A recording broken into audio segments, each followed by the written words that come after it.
man. All right, good. We're live. Good afternoon, good afternoon, good afternoon. Thank you for joining us on our usual Thursday afternoon. And you know when it's either Wednesday or Thursday, that means the truth is needed because something went down. And today was a wonderful day because the FTC versus Xbox showdown, it was a one-sided fight, but we got so much great information. Just so much great information, man. And we're going to talk about as much as we possibly can today. You know, it was really I can't really say it was the showdown of the ages when it was so one sided, but it was still magnificent. I mean, everybody on the Xbox crew, Matt Booty, Peter Hines from Bethesda, Sarah Bond, she really killed it today. And all while the head of Xbox, Phil Spencer, sat back and just enjoyed the show, basically. So, ladies and gentlemen, I want you guys to kick back. I want you guys to relax. I want you guys to have fun as we're about to today. As I introduce the panel, then we're gonna get down to the show. So first and foremost, the number one with the gun. He could only make it to the Unlimited Truth at certain times of the year. But Sega Man 101, introduce yourself. What's up, everybody? Shout out to the chat, man. It's your boy Sega Man 101. Again with my brother Unlimited on the Unlimited Truth, man. This is going to be a super fire podcast this evening. I hope everybody enjoys themselves, man. We have a great bunch of a panel on here with Dea 4568, the first lady of chat. Our brother Other Zinc with always bringing those numbers and facts. And our boy DJ Tuckmaster, always bringing that Concoline and them 40 bottles, man. Let's go. That was uncalled for. and speaking of Concoline and bottles, our brother Tuckmaster, the host of the Lions Den, who had a fantastic show the other day. It came on at like 10 a.m. in the morning, so we might have missed it. But I did catch the replay. Tuck, introduce yourself. Hey, this is your boy DJ Tuckmaster. I'm going to change my narrative. I don't hate the ponies. Just take their ass to the glue factory and burn all them motherfuckers. Okay? And I mean that thing. So let's get this ball rolling. Oh, right. There we go. And next up, we got the man who represents the chat, Other Zinc. Introduce yourself. That's right, my boy Shisnor leaders in the house, man. I cannot wait to fire off today. Today is going to be one of those educational moments here. Yes. And that's what everybody need anyway. Yep. And last but not least, the first lady of chat, Dea 4568. Introduce yourself. I'm the first lady of chat, Dea 4568. I'm always in the chat and sometimes in the podcast, and I'm glad to be with all of you today. Yep. And before we get to started, hey, Goku the Super Saiyan God, it's my first time seeing you here, so welcome. Yeah. Shizno, and he said the Indiana Jones original trilogy are amazing movies. Yep, yes, and the game they should be are as well. Shizno Elite, as always, here in the chat. Thank you for joining. I see Wilkins. I see Wilkins was the first to comment some time ago. Shane G, man, what's up, Shane G? And he said, "Fuck the FTC." Yeah, man. Hey, man, let me. Since Shane G want to kick it off, let me say this real quick about the FTC. They want to spend our tax dollars to fly from Washington D.C. all 3,000. You know how much jet fuel is today? Fly 3,000 miles across the country to represent Japan. Yes. And Sony doesn't have a representative there. You have Jim Ryan appearing in a pre-recorded video as Clutch Cargo. Only his mouth is moving when he's talking. Nothing else. Y'all might not know Clutch Cargo, but the older people will. But dude, I mean, are you kidding me? So that's what you're spending our money on? That's damn near treasonous. Yes, man, it's absolutely insanity. And Toolman and Jay Dizzle also thank you. So man, let's get it started. And I didn't know what to start with today because there was so much.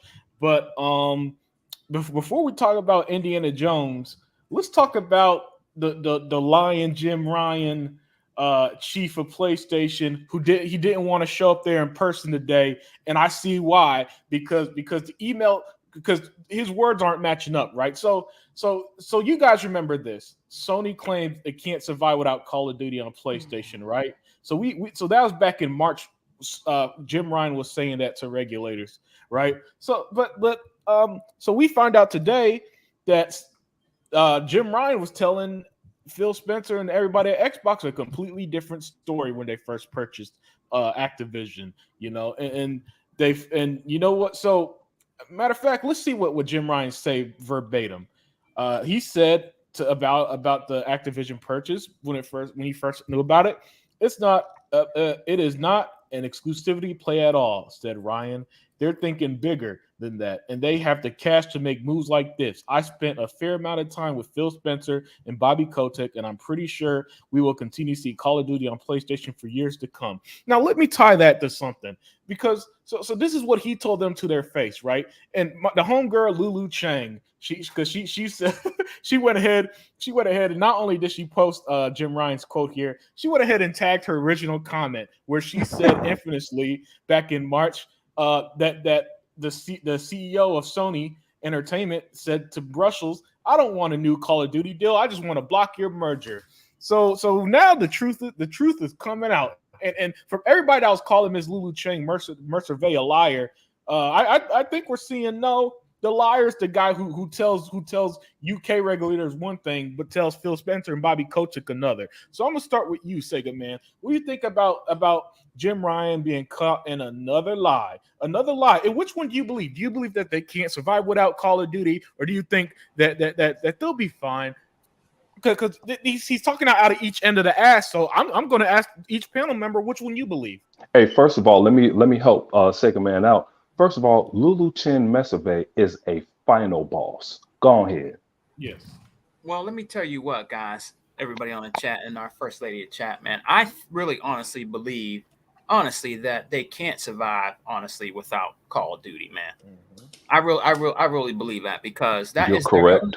That is their only. Well, it's not. I can't even say that. It's because it's not their game. It's not in-house. It's not from Sony. It's from Activision, bro. It's their cash cow. It's what they get the most discretionary income from. Go ahead, Sega Man. Yeah, and you're right. And I really, truly believe at Unlimited in the panel that they cannot survive without Call of Duty. Why would they be going through all this shit with Microsoft wanting to acquire Activision Blizzard? If it wasn't for that, it is for that, man. It is for that. You know what I mean? They don't want to come out and blatantly, and like he said, he just doesn't want to see the merger go through when he said that, man. It is about that. It's all about Call of Duty. At the end of the day, with Jim Ryan, it's all about Call of Duty, because if they were to lose all exclusivity with Call of Duty, I think they would go down the drain, bro. I really believe that. I mean, they have games like their rinse and repeat games like The Last of Us, God of War, and Uncharted, all these games. Keep going, Sega Man. You're right. They're surviving off of their old games, making remakes. Go ahead. Yeah, brother Zinc. Come on, man. You're Sony, right? You've been out in the game before Microsoft was even thought of making a system. And you mean to tell me you can't come up with your own motherfucking ideas? You can't come up with your own stuff in-house? You've been out here in the game, in an OG out in these gaming streets before Microsoft even thought about making a game system. And look where you're at now today, bruh. They should be on top of their game. And they're not. Instead, they're the copycat station, because they copy everything that Microsoft has done since the OG Xbox. Right. Everything that Microsoft has done, they've done. Achievements, their own type of Game Pass, different things like that. They're not innovative. They're not innovative at all, bro. They never were. They always like to take and capitalize off of other, ideas and other systems, like they did that with Nintendo. Look what they did to Sega. Now, all this is coming back, reversal right back to them. You know what I mean? There's nothing you can do. There's nothing that they can do. Jim Ryan can't do nothing. You killing it, Sega Man. Let me jump in, because in the Brazilian documents, people think they're a third world country, but Jim Ryan didn't think that um, that those documents were going to go public. He honestly didn't think that, because he said there it would take us years to develop a Game Pass situation. Yep. So that's what you're talking about, Sega Man, how they copycat everything. Hey, bro, you cannot copy Game Pass. You can't do it because it requires collective thought that you don't possess. Get them, Sega Man. And you know what else they say? And then I'm gonna land my plane and let our chat, our chat chime in, and our panel, man, on the Unlimited Truth, bro. They always say to us, "That's all, man. Y'all wish y'all had our games." Well, guess what? We're not the ones out there petitioning for your games, are we? Bingo. We're Yeah, not the ones out there complaining Richard. about Call of Duty being Richard. on Xbox and them getting Activision Blizzard. We're not complaining about. They're complaining about Starfield, right? They're complaining about Starfield. Now Indiana Jones. We're not the ones out there petitioning to have God of War on our system. You know why? Because we don't care. We don't care about God of War to come over to Xbox. We got enough exclusivity games on here that will keep us eating good, like your boy Sega Man always says, for life over here on the Xbox side, the right side. You know what I mean? We're not out here petitioning for your games. We don't. Let me give you one more, Sega Man. Like Final Fantasy, didn't that come out today? Why are you not talking about that? Yeah. Why are you not talking about it running at 720p? 720p. Wow. So I'll call it a 720p machine now. Yeah, and Box left a comment that is actually absolutely correct. Sony complained that they didn't get grounded. They want Xbox games. Yes, What? that's true. Sony, Where- if it came true, out today that Sony wanted grounded on PlayStation, grounded of all games. So Wow. that shows you that what Sega Man is saying is absolutely spot on. So Sega Man, continue. So on that, man, like I said, I'm gonna land my plane on that, because I'm honestly the true Xbox fan base, and diehard fans of Xbox. We're not crying about their games over there. I personally, to be honest with you, I don't want them. If I want to play your games, I'll play it on my laptop. I don't need to get a PS5, right? Just like you don't need to get an Xbox. So if I want to play your games, and even people that have Xboxes say that they would rather play PlayStation games on their PC because they like it better on there than getting a PlayStation 5 or 4 or whatever, I believe them. Because the podcasts that I watch that are Xbox centric, that own the systems, that even own the PlayStation 5s, they say they play and buy more of their games on PC than even playing their PlayStation 5. So if I want to play you guys' games, I'll just buy it. I'll just buy it and play it on my laptop, bro. I'm not really worried about what you guys got going on over there. You know And you didn't slip up either, because Sony is actually selling new PS4s, dude. They haven't stopped selling PS4s. And did you hear the new thing, guys? For I land my plane. There's some kind of thing I was reading. I don't know if it was fake, saying that they're holding off talking about the PlayStation 6. Oh, yeah. I heard They that. said, Sony said that if the Activision merger goes through, they're going to hold off info on the PlayStation 6 from Activision. Already unlimited? Really? Yeah. I'm like, who cares? Thank you, Tuck. Yeah. Talk. Fuck. And you know what? Because it's not going. They don't have RDNA 2 now. That's what the problem is with gaming. But go ahead. We'll get into it. And you know what, Unlimited? Look, I'll land my plan. Unlimited, all of us over here, we're not even worried about that. Unlimited has a PlayStation 5. He's done numerous videos on the games, what he likes about it, what he don't like about it. I'm not worried about it. Like I said, we're not over here petitioning for your games. We're not mad about what you got. We're not crying about it. You guys are crying about everything Xbox does, right, guys? Everything that Xbox does, you guys cry about it and do like marathon podcasts about the Activision Blizzard thing, about Starfield. Man, you guys were crying a tear of salt river about Starfield. You guys just can't shut the hell up, man, and just play your greatness await games, right? It's ridiculous out here, bro. It's to the point where it's so laughable, man. It's It's crazy how they complain out here, man. Yeah, it is ridiculous, Sega man. And you got anything else to add? I'm good, my brother. I land my plane. Yeah, that was absolutely spectacular, Sega Oh, man. that was great stuff, man. Yeah, man.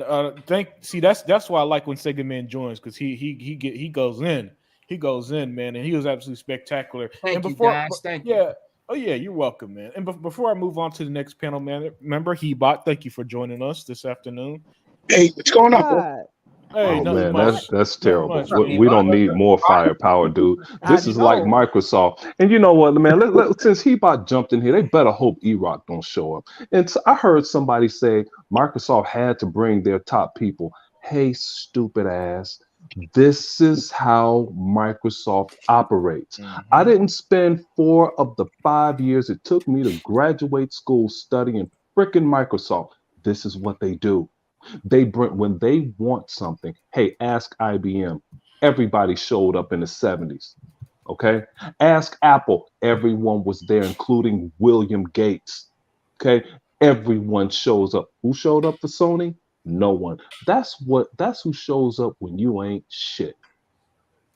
Yep, absolutely right, man. And to the chat, let me say what's up to Fire Boss, Anthony Chipmunks, Box, Jay, Deploy, and Issa, and Jeremy Brown. Thank you for joining, guys. And the realest one jumped in. The realist just jumped in. Yeah, realist. So let me pivot.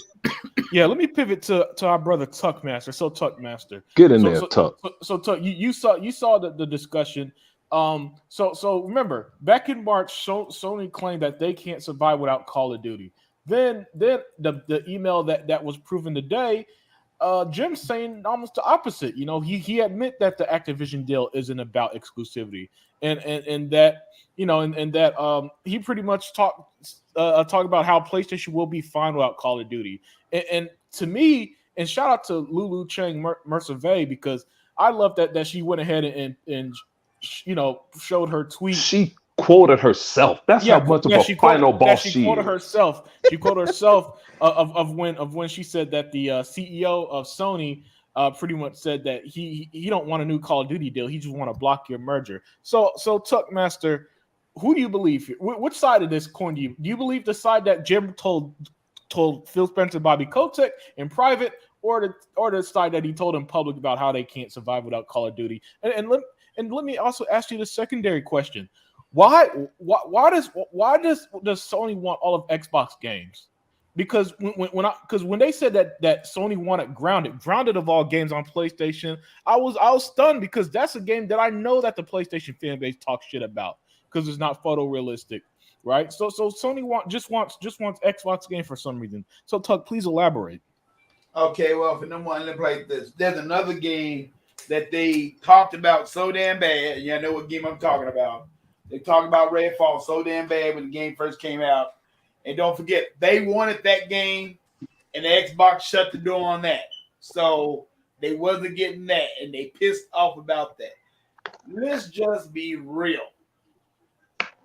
When Microsoft just decided to just go ahead and try to purchase them, Sony, prune face Jim Ryan, and that's what I call him, prune face. Because if you look at his face, like a damn prune.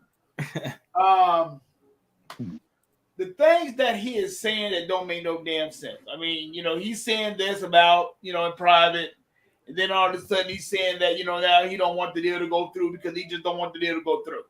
And I'm glad to see what that lady did. They called their ass out on it, and that's just what she did. And that's going to come back to bite him in the ass.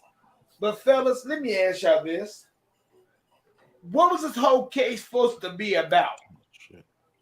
What was this case supposed to be all about? If I'm not mistaken, I think it's supposed to be about the cloud. No. It's about approving. But that's what I'm just saying. But now all of a sudden it's talking about exclusive games. Mm-hmm. I'm like, make up your damn mind.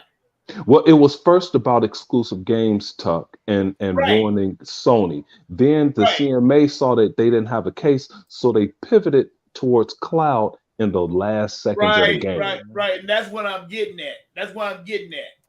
Because that's how they brought it up.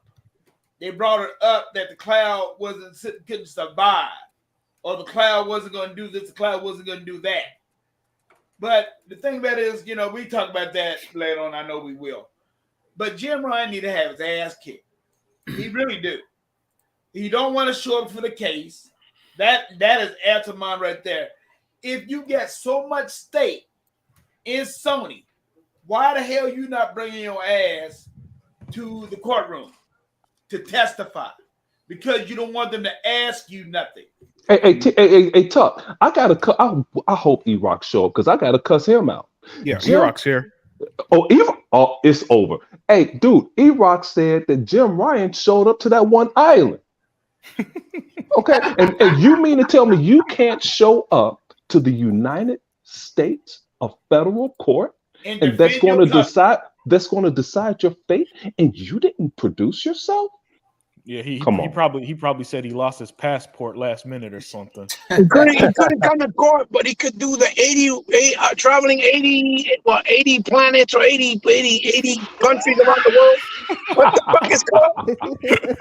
Yeah, dude traveled around the world for everywhere but America, man. What a piece of shit. I always get that title mixed up, but you said that when you said that Unlimited, I was on the floor. Right. You can do a video from your place, but you don't. Whoa, yeah, right. Hey, Tuck, get it right. You know how, Tuck, we have to speak facts here. He did a pre-recorded video and handed that shit in like it was an assignment. Right. I'm just saying that don't make no sense. I mean, if you're head of Sony, dude, you better have your ass there. Well, I mean, of course he couldn't make it because he would have had to answer his conflicting claims in person. And that's what it's all about. Yeah. Correct. And Dear, we haven't heard your voice. No, well, guys, we're gonna get to everybody. So to me, Jim Ryan's full of shit. PlayStation full of shit. The players are full of shit. Like I said, take their ass to the damn donkey line and dump them in the damn glue factory and burn all of them. Because at the end of the doggone day, that's what they need to be burnt. They need to be burnt. And like I said, Microsoft is being dogs now. They are tired of being picked on, jumped on for no damn reason, and they are trying to save gaming for what it is. Yeah, and Tuck, let me add some context to what you said. We found out that the gaming world has not been nice to Microsoft, especially in the Xbox One generation. Where is it?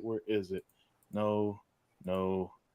Here it is. How Microsoft, Bobby Kotick demanded a bigger revenue share from Call of Duty on Xbox last generation, right? So which means that instead of the usual 730 split, they did an 80-20 split, as in Call of Duty got 80% of revenue, Xbox got 20%, right? So we see. So this ties in, Tuck, to something that Hebot always talk about, how Xbox was paying for games to be on their console when Sony didn't.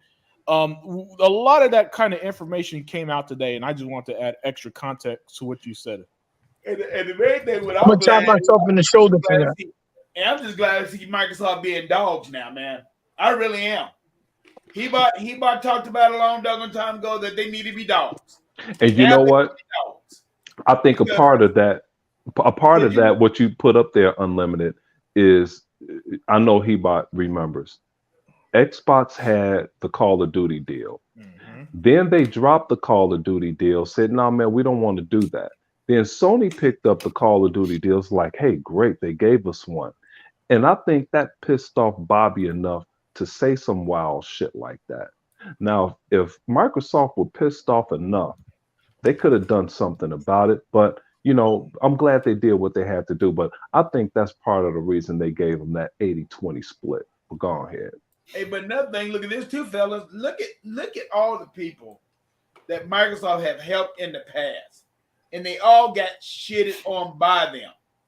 So Microsoft saying, hell with y'all. We're going to be dogs.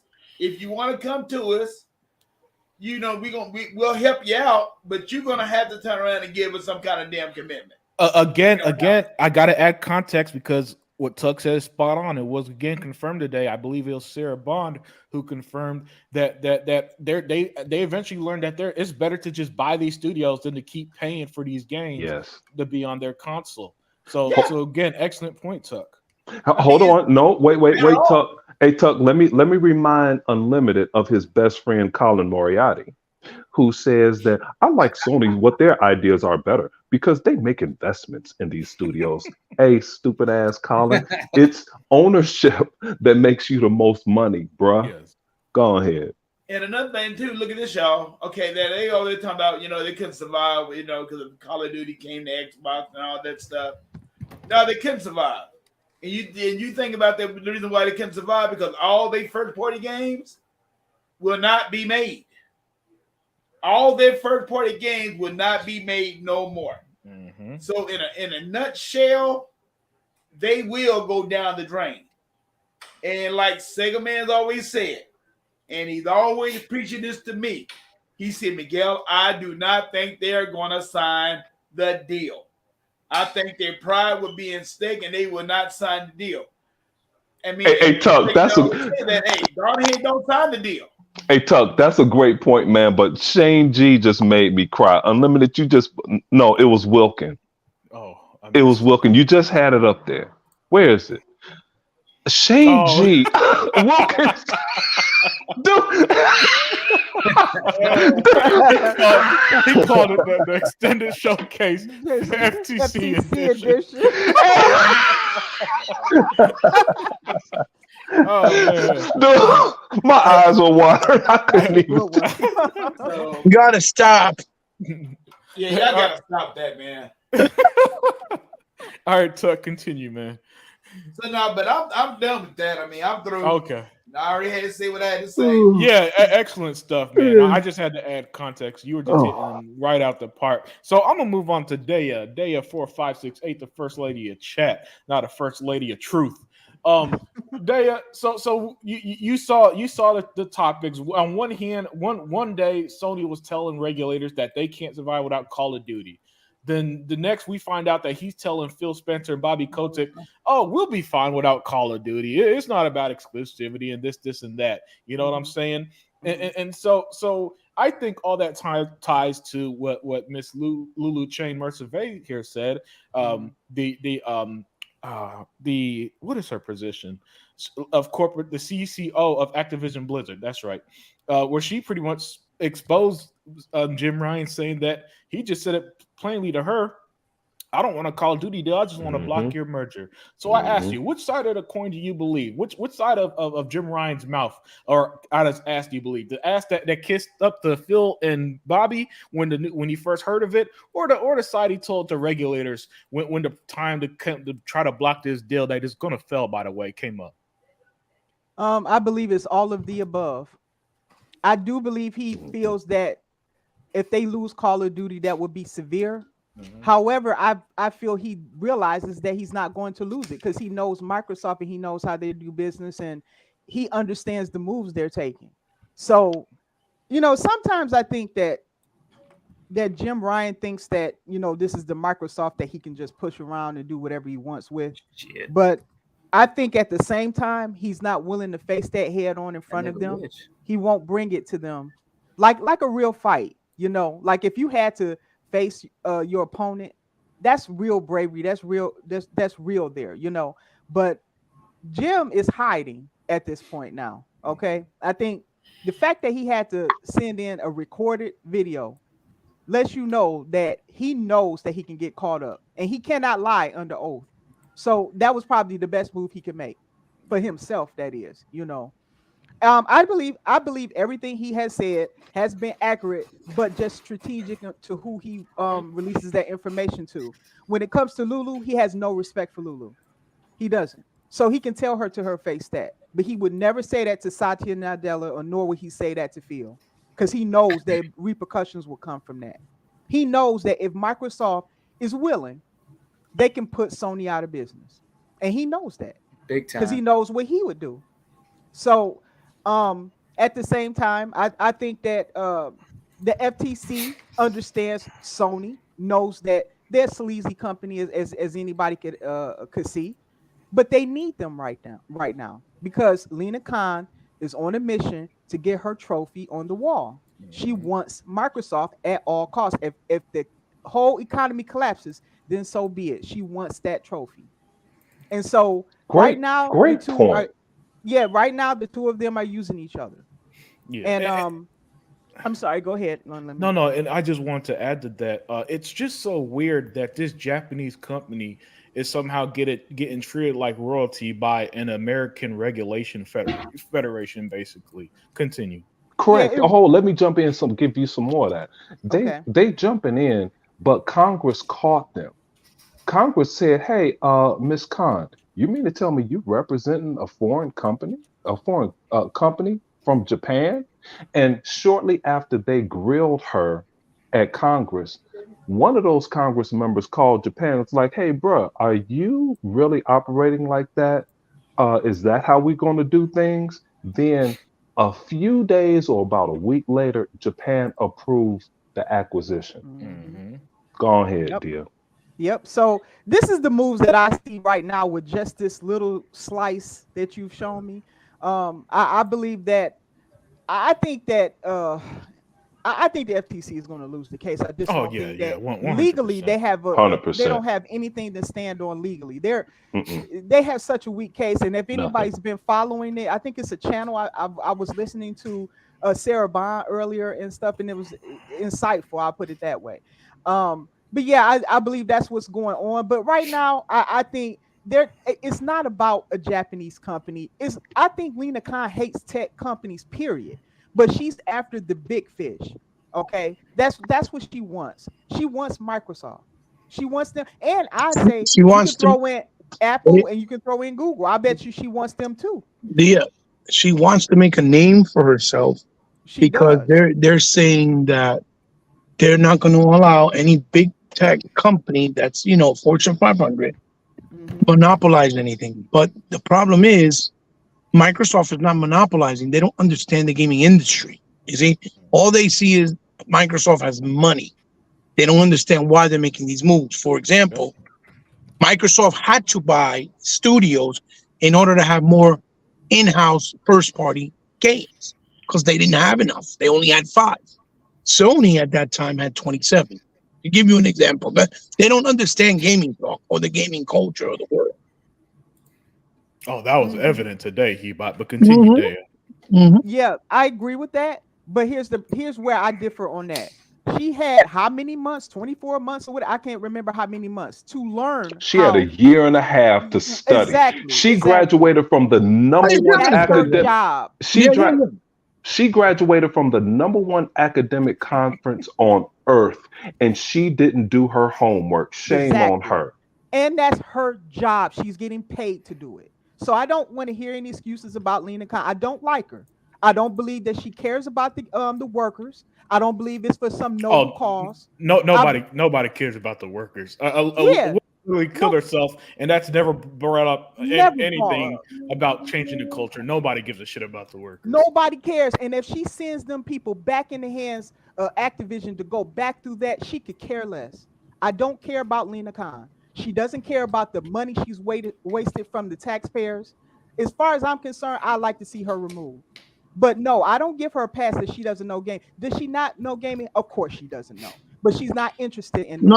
I'm not saying that I'm not giving her a pass. I'm saying that she's trying to make a name for herself. But like you guys pointed out, she didn't do her homework, and she had all the time to do it. She's supposed to have the education and the educated mentality to do it, and she didn't. So today they found out real quick that gaming is not as simple as what they're trying to say as a company just buying something to monopolize. That's not the intent. That's what I'm trying to say. Oh, I agree with that. And I'm glad you said that, Hebot, because we're going to talk about something that people are really going to take out of context, but I think it was a pretty big admitted where the Microsoft admitted that they quote unquote lost the console wars, and people think that every video and this is what E-Rock saw a video from. What's that fat dude's name? E-Rock. Review Tech US Fuck.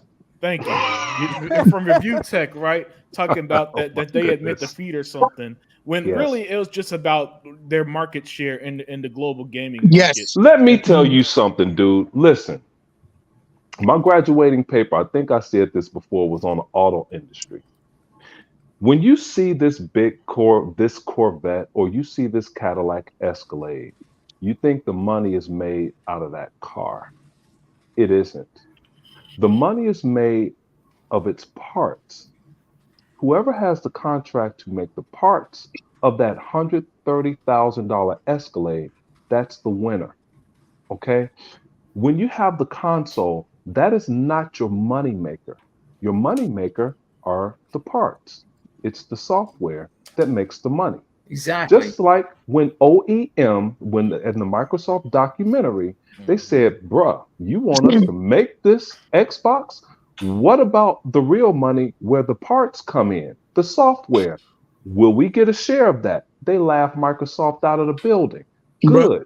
Because Brother now Unlimited, it burnt we got to also Xbox. remember Unlimited. I mean, Brother of the Zinc, you got to remember that it was also used as a metaphor, which I'll explain when I talk.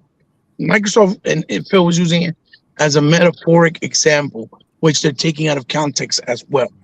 Correct. They're just not telling them what the real deal is. They say, yeah, we're not the market leader in consoles. They keep saying that. Yes. Because we all know that Microsoft is worth, as E-Rock said it first, $600 billion. Okay. It's more than just one part of the business. Just like I said in the other show, you don't see McDonald's advertising the cheeseburger. They don't have to. It's their money maker. They advertise the Big Mac, the filet of fish, or whatever it is they want to do. But it's not the cheeseburger. You don't have to advertise that. It's their money maker. Yep. Go ahead, man. And before we get back to Daya, and I didn't mean to cut you off for that long, Daya, before we get back to Daya, I do want to add this. Remember, this is all at the end of the day over for $69 billion merger here. So Xbox is strategically going to downplay some of their success because they want to put it out there. They don't care if people on Twitter say, "Ha ha, Sony won from selling consoles that nobody cares about," right? What they want to do is tell people who clearly don't know about gaming that, hey, we're not that big. We're not monopolizing and all this other buzzwords you've heard. So the best way is to say our numbers show that we got a long way to go to growth, and trying to block is absolutely stupid when we're quote unquote behind Nintendo and PlayStation. And what was that again? Oh, console sales, right? So Daya, continue. I will use this as an example as I close out. For those of you who watch Dragon Ball or Dragon Ball Z, I don't know if any of you. Go ahead, girl. Now you have Goku. Now let's say that Microsoft is Goku, and you can say that a PlayStation is like a Frieza. Okay, and Goku is normal, and he's fighting, and he's trying to win this battle, but he's getting his butt handed to him. Okay, and as he tries to fight, he realized he's holding the ace under his in his sleeve, right? He knows he has this ace card, but he's holding that back because he just wants to see, can I do it without it? Can I get it done without it? So he appears weak to his enemy. His enemy is laughing. He's boastful. Frieza's just he's like, I got this in the bag, to the point that he lets his guard down. Then Goku, in the last minute, pulls out his trump card, enough to put fear into Frieza. there you go, game over. It's over. Yeah, anybody who watched Dragon Ball Z knows that. But what I'm trying to say is Microsoft wants to appear weak. Their strategies to how you approach something. They don't care I'm gonna push back on you a little bit on that, Dia, because they're just giving Ryan McCaffrey, Jason Schreier, IGN what they've all been saying. Sony, console. But meanwhile, they know that that's not it. And when they appear weak. They just let by mentioning the consoles, they're letting the internet have their fill before they come out. And just like Phil Spencer said some time ago, he said, you know what? I don't have to ask Satya Nadella before I buy anything. I just do it. But this is the largest acquisition in the history of the company, so I think I better inform a few people. It's and I agree with what you're saying, but at the same time, they're just letting they allowed the internet. And I think somebody said this earlier in the show. They just allowed the internet to fall on their sword that they created of all of this dominance that Sony has when they have nothing. You know, Well, they just I don't. agree with that. I have more points to say, but yeah, Go I ahead. agree. I would agree with that. What I'm trying to say is Microsoft doesn't actually believe that they can't come back. That they've been around long enough to know how the business industry works, and Hmm. it's good moves and it's good decisions that keep you in the game for the long term. And they know this because Correct. they wouldn't be where they are today if they didn't. Hmm. What I'm trying to say is strategically, right now at this moment, it benefits them for them to go with this narrative. Do Hmm. Microsoft think that way? No, they make a lot of revenue, and I think you've been seeing that come out recently. The revenue is important because that's what's going to keep Xbox into gaming. You said Also, the revenue is important. No, I don't want to mess up your flow. Go ahead. The revenue. Go ahead. okay, yes, it's important because that they have to have a way to be able to make money off of the moves that they're making out of the investments that they're doing. Okay, so we know that what the decisions that they've been making has been paying off. So they're making good decisions. But Microsoft is also a forward-thinking company. Okay, they never making decisions for the here and now. They don't. Yes. They already have given up. They haven't given up on the console market, but they just say it's too small for Microsoft. And Hmm. Microsoft doesn't make moves in some if it's too small for them. That's That's just right. not how they are. That's not how they operate. They never have operated that Correct. way. Okay, So correct. so they look at gaming as a far bigger thing, and that's what they want. They want a bigger piece of that pie, not because they have conceded to PlayStation. It's like if PlayStation wants to be satisfied with the console, let them have it. We're going to be beyond that. And also, we still believe we're going to grow in the console area. I think they believe that, but That was they just beautifully they're said. not chasing after the console alone. That's why you don't see it because their moves are broader. Like think of it like chess. They're making these moves that don't all make sense right now, and it looks like they're losing, but they're It's a not setup. losing You'll because right. sacrifice the pawn. Is there Yep. exactly okay? So that's what Microsoft is doing, and like I said, if you understand that company, anything about them, if you look back at past decisions and stuff that they've made, this is what they're doing now. I think Microsoft knows they're on solid footing. I think they know the trends of where the tech industry is going, and that cloud is going to be big one day. That's why they're getting in so early, and that's why they're doing so much investing. And they're very, very, very good at predicting where the industry is going to go. They're very good at that. So if I was PlayStation, I'd be watching Xbox very closely in their moves because they're very good at doing that. Okay, Yeah, I'll close that absolutely. off. The fuck I'll you think? end it there. Absolutely What do you think? spectacular. What do you think they've been doing for the last 20 years? What do you what? Hey, What? This go is go ahead why and go ahead and speak on it while you're at it, Iraq. this is why I stay asleep because when I wake, I try to stay asleep because when I wake up, it's always some bullshit where I got to try to use some mental gymnastics to try to figure out what's going on as I read these articles, as I read these articles in the chat. I, I, I don't understand. I like Rich from Review Tech, IGN, all you guys jumping up and down and Phil just admitted to that they're losing the console sales, blah blah blah blah blah. Is the FTC and the CMA and the YMCA and the Village People going after Nintendo? No. Are they going after Sony? No. Who are they going after? They're going after Xbox. That tells you who the boss is. The fucking FTC don't go after small fish, and that's what PlayStation and Nintendo are. I don't care what you tell yourselves. Well, we sold this many boxes. We're number one. That's because you're in more territories. See. Listen, guys. I hate to be so dismissive of the gaming industry and entertainment because I write about this shit. But it seems like every time I wake up, it's some dumb shit. And I need smart people like Unlimited Production and my man Outer Zinc to help me out with this shit, right? when these companies have to go to the SEC and go to the public and release their quarterly financials, who's always coming out saying, man, we made $2.9 billion this fiscal quarter. Man, we made this much. Look what's on screen, E-Rock. Microsoft nears all-time closing high, $2.6 trillion value amid AI-powered rally. Listen, man, like I don't tell no lies. I spent a week that I usually don't involve myself in this bullshit. Sadly, Instagram, my only outlet for social media, has been taken over by idiots. Ooh, Xbox is behind the console sales and blah blah blah. And I'm like, nobody uses that metric anymore. Nobody uses that metric any fucking more. Nobody uses those metrics no more than nobody uses the metric of the Nielsen rating said that so many people watch this, so see who the fuck uses that anymore. We're counting watch hours and watch minutes now on streaming. Nobody uses this metric anymore.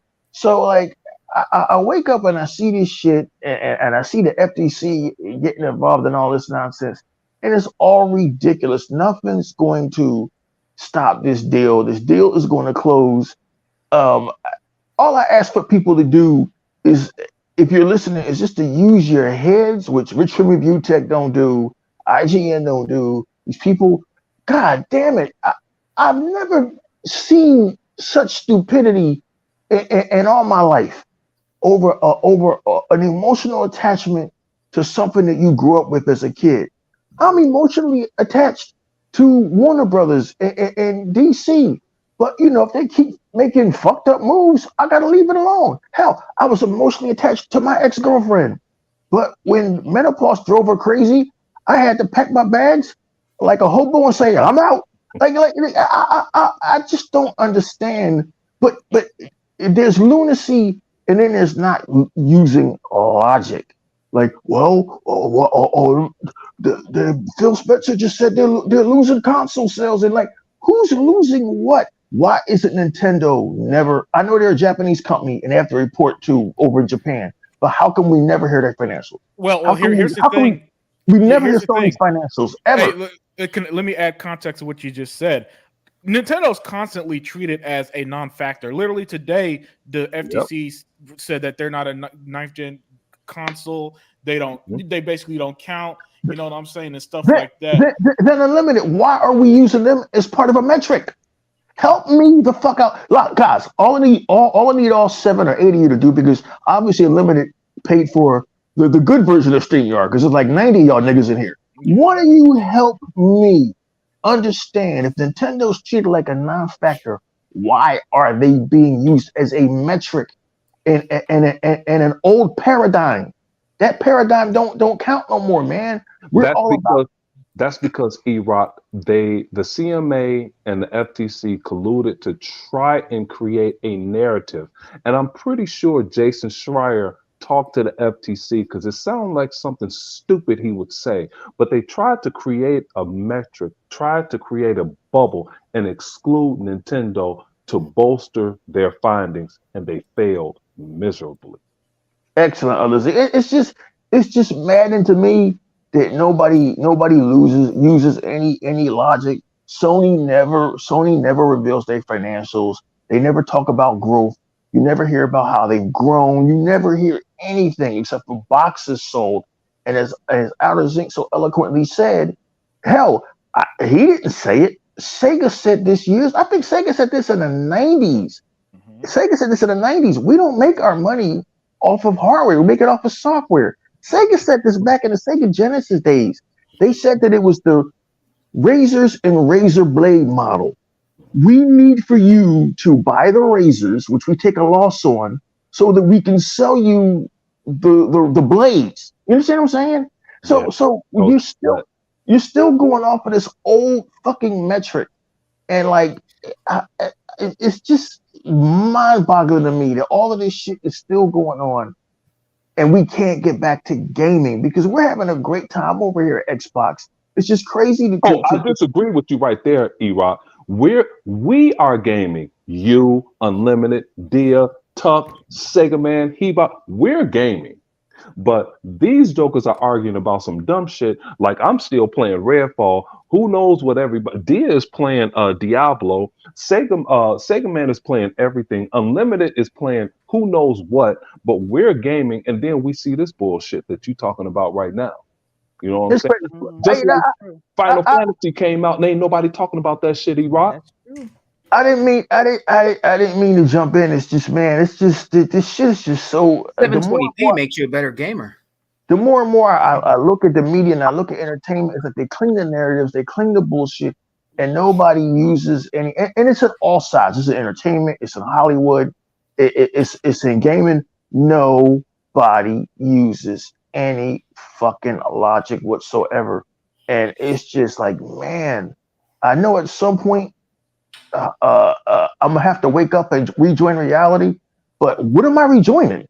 Because it seems like the world is being ran by idiots, like the FTC. Sony's PlayStation chief privately said that Microsoft's Activision deal wasn't about Xbox exclusives. Then what the fuck is it about? Because y'all been actively campaigning for Redfall, Starfield, fucking Indiana Jones. It came out today. They were crying for Grounded. I can't believe that. Wow. So what is it about? But we haven't been actively campaigning for Spider-Man. Now, me personally, I don't give a shit about Spider-Man. I think he's the most overrated character ever. He bought Outer Zinc and myself and Sega Man have been playing Spider-Man games since 1982 on this young company 33 years ago called Activision. Yep. That's how long we've been playing Spider-Man games and shit. So I don't see what all hype about this character is, but we haven't been actively campaigning for Spider-Man. We don't care. Like, y'all got y'all shit that y'all want to keep locked down. Listen, Unlimited Productions said it so eloquently about 2 years ago. There is a reason why you buy shit. You buy shit so that when you buy it, you can do whatever you want to do with it. So they don't have to put Starfield on PlayStation. They don't have to put Elder Scrolls 6, which you guys are campaigning to get as well. They don't have to put Elder Scrolls 6 on PlayStation. You guys have got these bangers and you're doing so great. It's just, man, guys, I hate to be so ambivalent and so negative sounding because I really am a happy and chipper dude, man. In fact, I'm playing a game that nobody would even expect me of playing. This cute little game looks like it was made with watercolors called Dorgon, another great game that's on Xbox Game Pass that nobody is fucking playing because I fully embrace the Game Pass experience, and I believe that gaming can be more than shooting, punching, kicking, knocking somebody down. Game Pass is garbage. Well, that's the other narrative. The Game Pass is garbage, but yet there's so much shit that's coming in Game Pass in the next 30 days. It's mind-boggling. A game that I just bought a few weeks ago, Ramble the Mountain King, coming to Game Pass. Everything's coming to Game Pass. That tells you who the industry leader is. And I'm gonna end my long rant. I didn't mean to jump the line. It's just I just get so angry, guys, waking up and seeing this fucking stupidity every damn day. This still should have been over. I want to get back to gaming. I'm tired of talking about PlayStation. Why are we still talking about this stupid company? Why are we still talking about Jim Ryan? Unlimited was asking Tuck. We'll talk. What side of Jim Ryan do you believe? You don't believe no side. This is a guy who, like every other Sony executive, the last 13 and the last 11 years, they'll say whatever they need to say to sell that stupid Japanese box. And so you can't believe anything that they say. And so now the FTC is coming in here like Captain Save-A-Ho. The FTC, which is the Federal Trade Commission from the United States of America, trying to block an American company. I hope whoever this chick... Two American companies. I hope that whoever this chick is that's in charge of this shit... Lena Khan from the UK. Oh, she's from the United Kingdom? Yes, sir. How the fuck is she working for the Federal Trade Commission? I don't know. Well, I hope she gets land-based because here in America, listen, I don't always agree with conservatives. Conservatives don't always agree with me. Hillbillies, rednecks, Klan members, we all don't get along, but we can all get along with one thing and be on the same side about one thing. God damn it, we love America. We want to see America succeed. We want to see America do well. And the Activision Xbox merger is going to save thousands of jobs. And you're getting in the way of this. Good luck with that. Good luck trying to stop the board of directors of Activision from selling their company. It's not going to happen. Guys, I'm sorry about the rant. I'm sorry to be so ambivalent, but I'm sick of this shit. I just want to wake up one day and come to a podcast where you guys are celebrating and talking about good shit. We don't have to see shit like this up on the screen. I'm sorry, guys. Go ahead. No, Iraq, I'm mad at you. We supposed to be celebrating. I'm the only one drinking, so I'm drinking for you. So I'm drinking twice for me and you because I know you're not drinking right now. And when this is all over, I think I'm gonna get some. I might go ahead and get a bottle of Dom and sit here and drink the whole thing, especially if all of us are here on the podcast when this deal is signed. Go ahead. Please tell me you're not at work because Chicago has enough problems. So please tell me.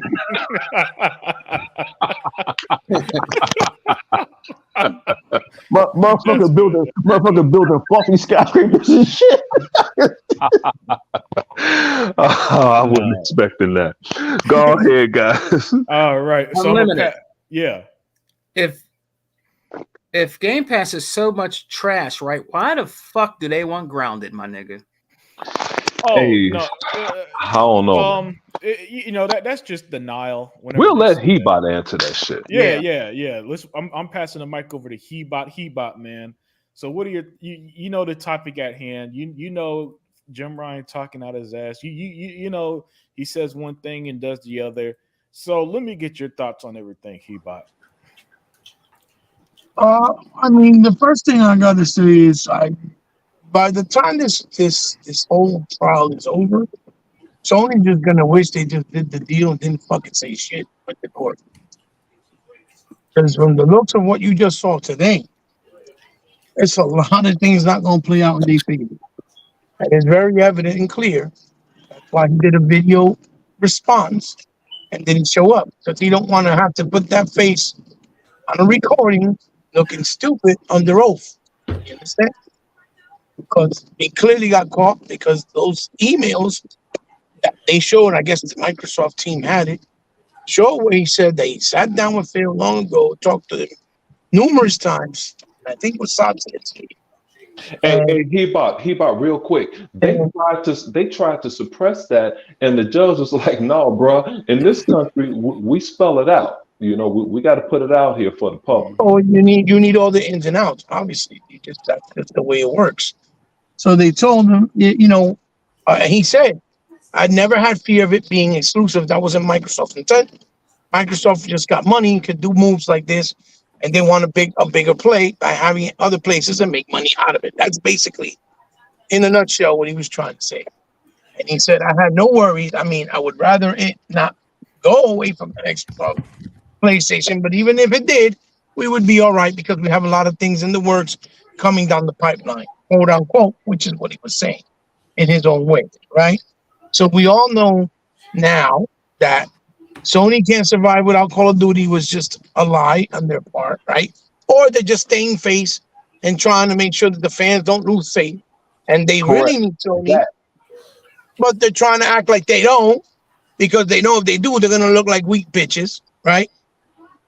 And we all know now that he lied when he said that, Microsoft was trying to do an exclusive and they want to, downplay their version of the game, which we now know that was never true. He knew it all along. But then again, Sony's been caught lying about the moves, how many they sold. Sony was caught about lying how powerful the PSP was. Sony got caught on lying about all of Michael Jackson's revenue money that we're making and not giving them his share. Sony got caught on lying about going off. All the money they made in movies, and they were giving the false numbers and pocketing like a nice percentage when they called them about Fury. Sony lied about how they loved Denzel when they were saying racist slurs about the man, and he was the one that was making them the most money in their They got caught in a lie about Killzone 2. They got caught in a lie about putting rootkit in their computers. How much time they got caught in a lie about 100. They got caught in a lie about 120 frames on PS3, 3 generations. So now, go crazy. Look, this is fantastic. because this just shows more and more and cements more and more. Oh, please, Seabot, let me jump in. I stopped at the liquor store. People, and this is a little dreary over here today. It's a little rainy. I'm like, it's a beautiful day. The sun is out. The people are walking their babies. It's just a beautiful day outside. This is a glorious day. People looking at me in the liquor store like I'm a freaking alien. Go on. Listen, It's 11 a.m. and you're drinking. That's funny looking at you like you're an alien. Unlimited. You know it's a glorious day because on the Snake never drinks when he does the podcast. Oh. It's unlike him. This is the first. What? Celebrate. Like he said. You must have missed every episode of the Exile podcast. No. He about never comes at the pre-show. He always Right, comes, that's right. he always comes 30. He always comes 50 minutes late. So Right, he's never. Fair. He's never around when Zink asks. Fair argument. Just like I'm in my car, like you see, I'm always in my vehicle. Yep. Right, Running that state moonshine. lines. Running Right. that moonshine. What state you in now? Kentucky. Kentucky. I was trying to make it to Oklahoma, but I forgot about his dog pound. I didn't want to mess around with his dogs. I was thinking about it twice. So check it out. Then, Microsoft and Phil, what they're doing is they're manipulating the system using the very same narrative that Sony is claiming about console sales, about exclusive content. And what they're saying, listen, we lost last generation in console sales and they were the market leaders. Because the court doesn't know that where you make money is with software. They don't know that. They think it's everything included, right? So they're just using it to their advantage because that's been the claim. Oh, Microsoft is last place. They don't need, they don't need to be in the industry. They're just trying to buy everybody off because they know they suck or because they don't sell. When the reality is Microsoft very well knows that once they get this acquisition and any other that they do, including the one they did with Blizzard, they know they will grow in console sales, services sales for Game Pass, people playing more on PC, on tablets, on their phone, because the ecosystem is sky's the limit, basically, right? And so you also got to remember that they're trying to sell this as a cloud thing because they're trying to act like cloud is a platform when it's not. It's a technology. You see? And that's where the FTC is also looking stupid because when they asked, well, isn't cloud a platform? And they said, no, it's not a platform, right? Because that's the argument they're trying to sling on because they couldn't argue about the other. The same way they talked about how, well, what's the problem? Indiana Jones is exclusive. Okay, Sony has 2 exclusive with Disney. What's the problem? They have Wolverine and Spider-Man. No one's saying that. And the worst part is they don't fund for Wolverine and Spider-Man. We're fully funding Indiana Jones. Mm-hmm. We're fully funding. Yep. But that's the studios to do Indiana Jones because we own them, right? It's coming out of our pocket. The same way they funded Sunset Overdrive and their fucking engine, which now Insomniac took with them and built Miles Morales, Spider-Man 2, and the upcoming Wolverine with that same engine that Microsoft funded. And Microsoft said, bro, just go ahead. You can have it. It's okay. Right. And the same way, because they didn't force them to give it away, they give them creative freedom because Insomniac's fake claim, fucking Ted Price said, we want our independence. We want to keep whatever we create. Okay, no problem. Then they went to Sony being outsourced. And when they saw that they got all that hype and finally their name was on the map after all these games they've done, nobody talked about them except for Ratchet and Clank. Oh my God, we're finally big. Let's let Sony buy us. And then they sold themselves for like $235 million, like they're prostitutes when Microsoft paid $375 million 20 years ago for rape. Remember, it was only $93 million in cash. The rest of that $230 which makes it even worse. That means they not only sold themselves as prostitutes, they sold themselves as prostitutes with AIDS. That's even worse. Because you have to use a condom. Unlimited says, hold on, these numbers don't add up. What's missing? So now what they're just doing is they're simply using all the things that they're doing tactilely that the FTC doesn't know.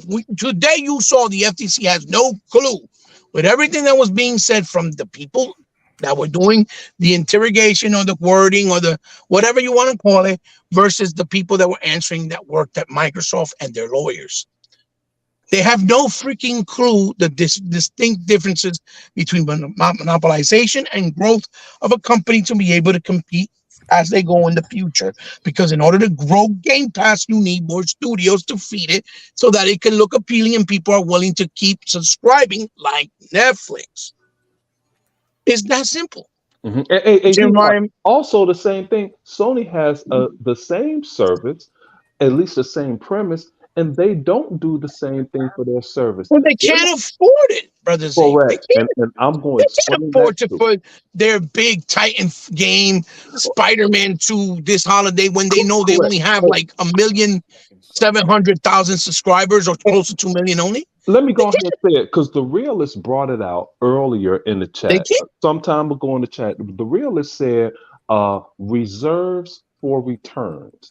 And that's what Ballmer said when he was pissed at Seamus Blackley and the people that were creating Xbox. Just like, how the fuck are we going to get our money back? Where are the reserves for returns? And they were like, damn, what the hell does that mean? That means recurring profits. How are you going to replenish this fund? How are you going to make money by doing this thing here?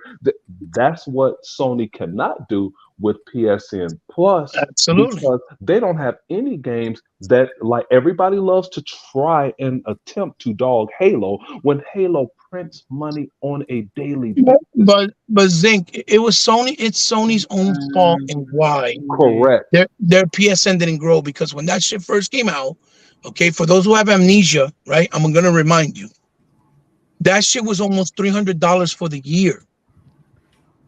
Okay? Yes. It was super expensive with no content. Barely any content. Okay?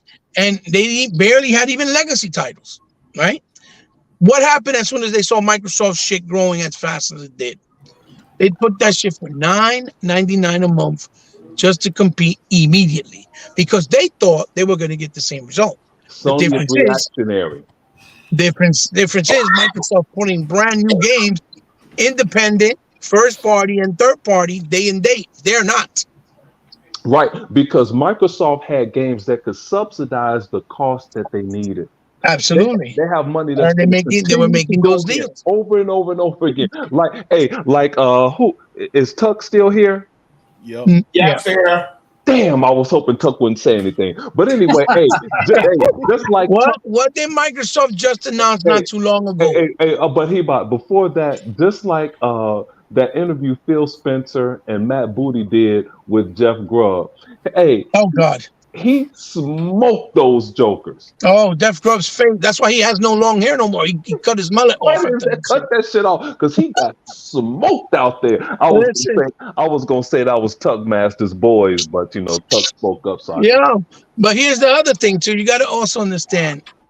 Microsoft just announced a couple of weeks ago. I think it was a week ago that that Xbox Live across all platforms is at an all-time high of over 106 million people. Unlimited. Kick Hebot off the show. It was 150 million Hebot.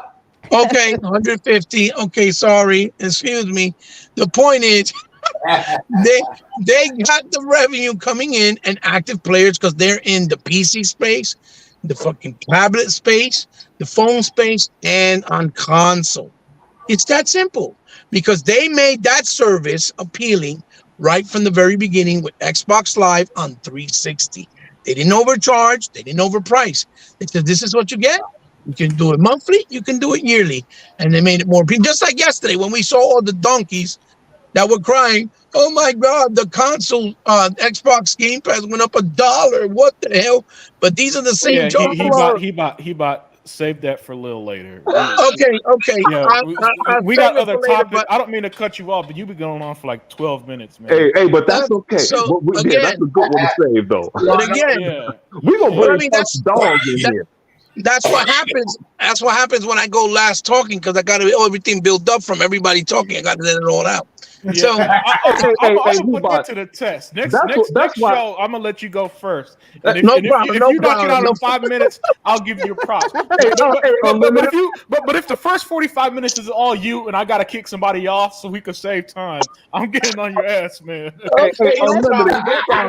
Unlimited. So It's okay. That's why I forfeit my time to Heba. Go ahead, Heba. Go ahead. no, Hey, no if problem. you got to kick So the somebody off, bottom line, if you look, to got to make kick, hey, hey, if you got to kick somebody off, make sure it's Sega Man. right. So God damn, man, what No, happened? man, don't kick Sega Man off. Damn, man. You don't be sending a nigga no links, man. Get him up out of here, man. oh shit. Yes. I try to tell Sega Man. I try to tell him yesterday. Send one to you before you say something. But I don't think he ever sent you the link yesterday. Nope. Oh man, but he bought. Go You got ahead, anything Heba. else before we move on to the next topic? Yeah. What I'm just so fine to give my final thoughts. Basically, it's just a good place and a good position for Xbox because a bunch of narratives were cut short and were completely replenished. They were replenished, like you said in the chat.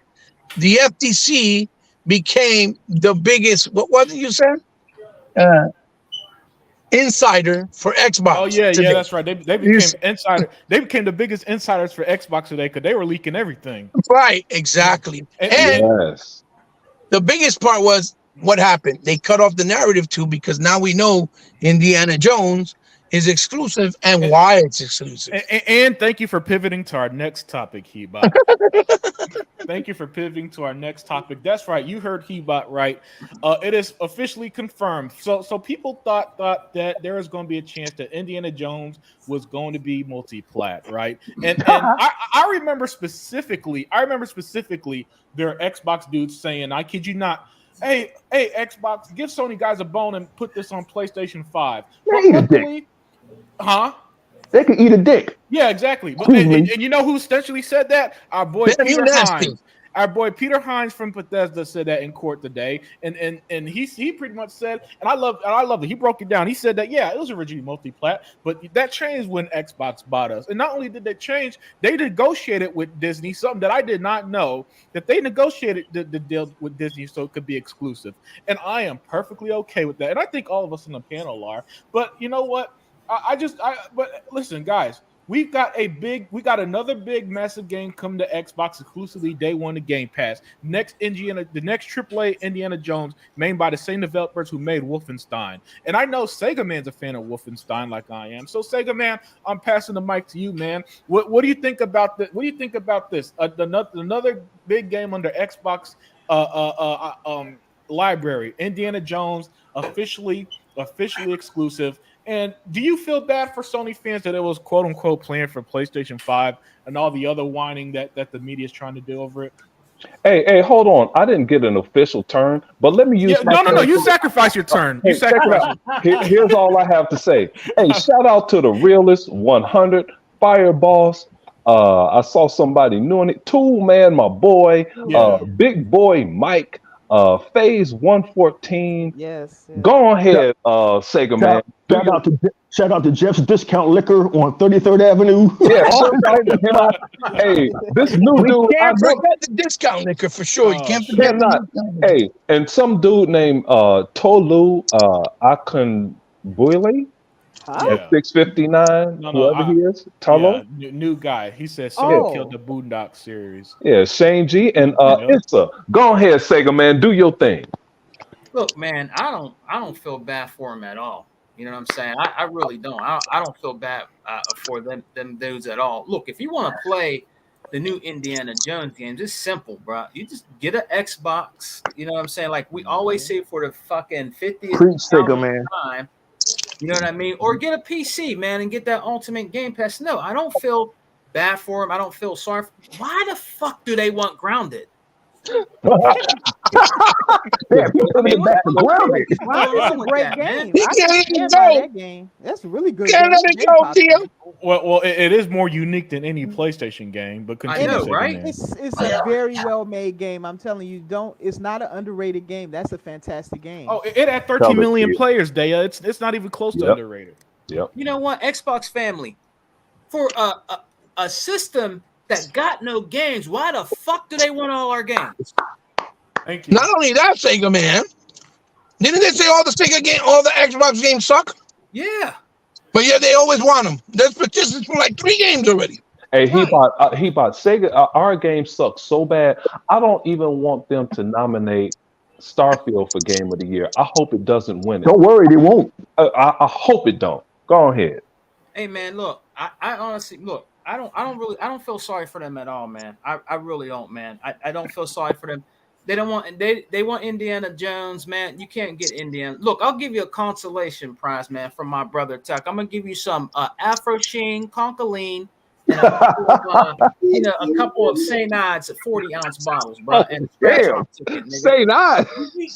Yeah, man. You know, All you need is a little bit of Crazy Horse to top it off. Oh, Crazy Horse is even worse. yeah, get a little bit of Crazy Horse, but They I went back to don't feel sorry for 1982 them and at then all. Right. I don't feel sorry. for them Unlimited said, at all. "What is that?" Yeah. His references do go over my head. Sometimes I gotta Google this shit he talked about. Nah, bro. Look, like E-Rock says, he bought all the brothers there, all of us. It's simple, man. It's so simple, man. You can get that Game Pass that y'all bitching and whining about because it went up a fucking $1. You know what I'm saying?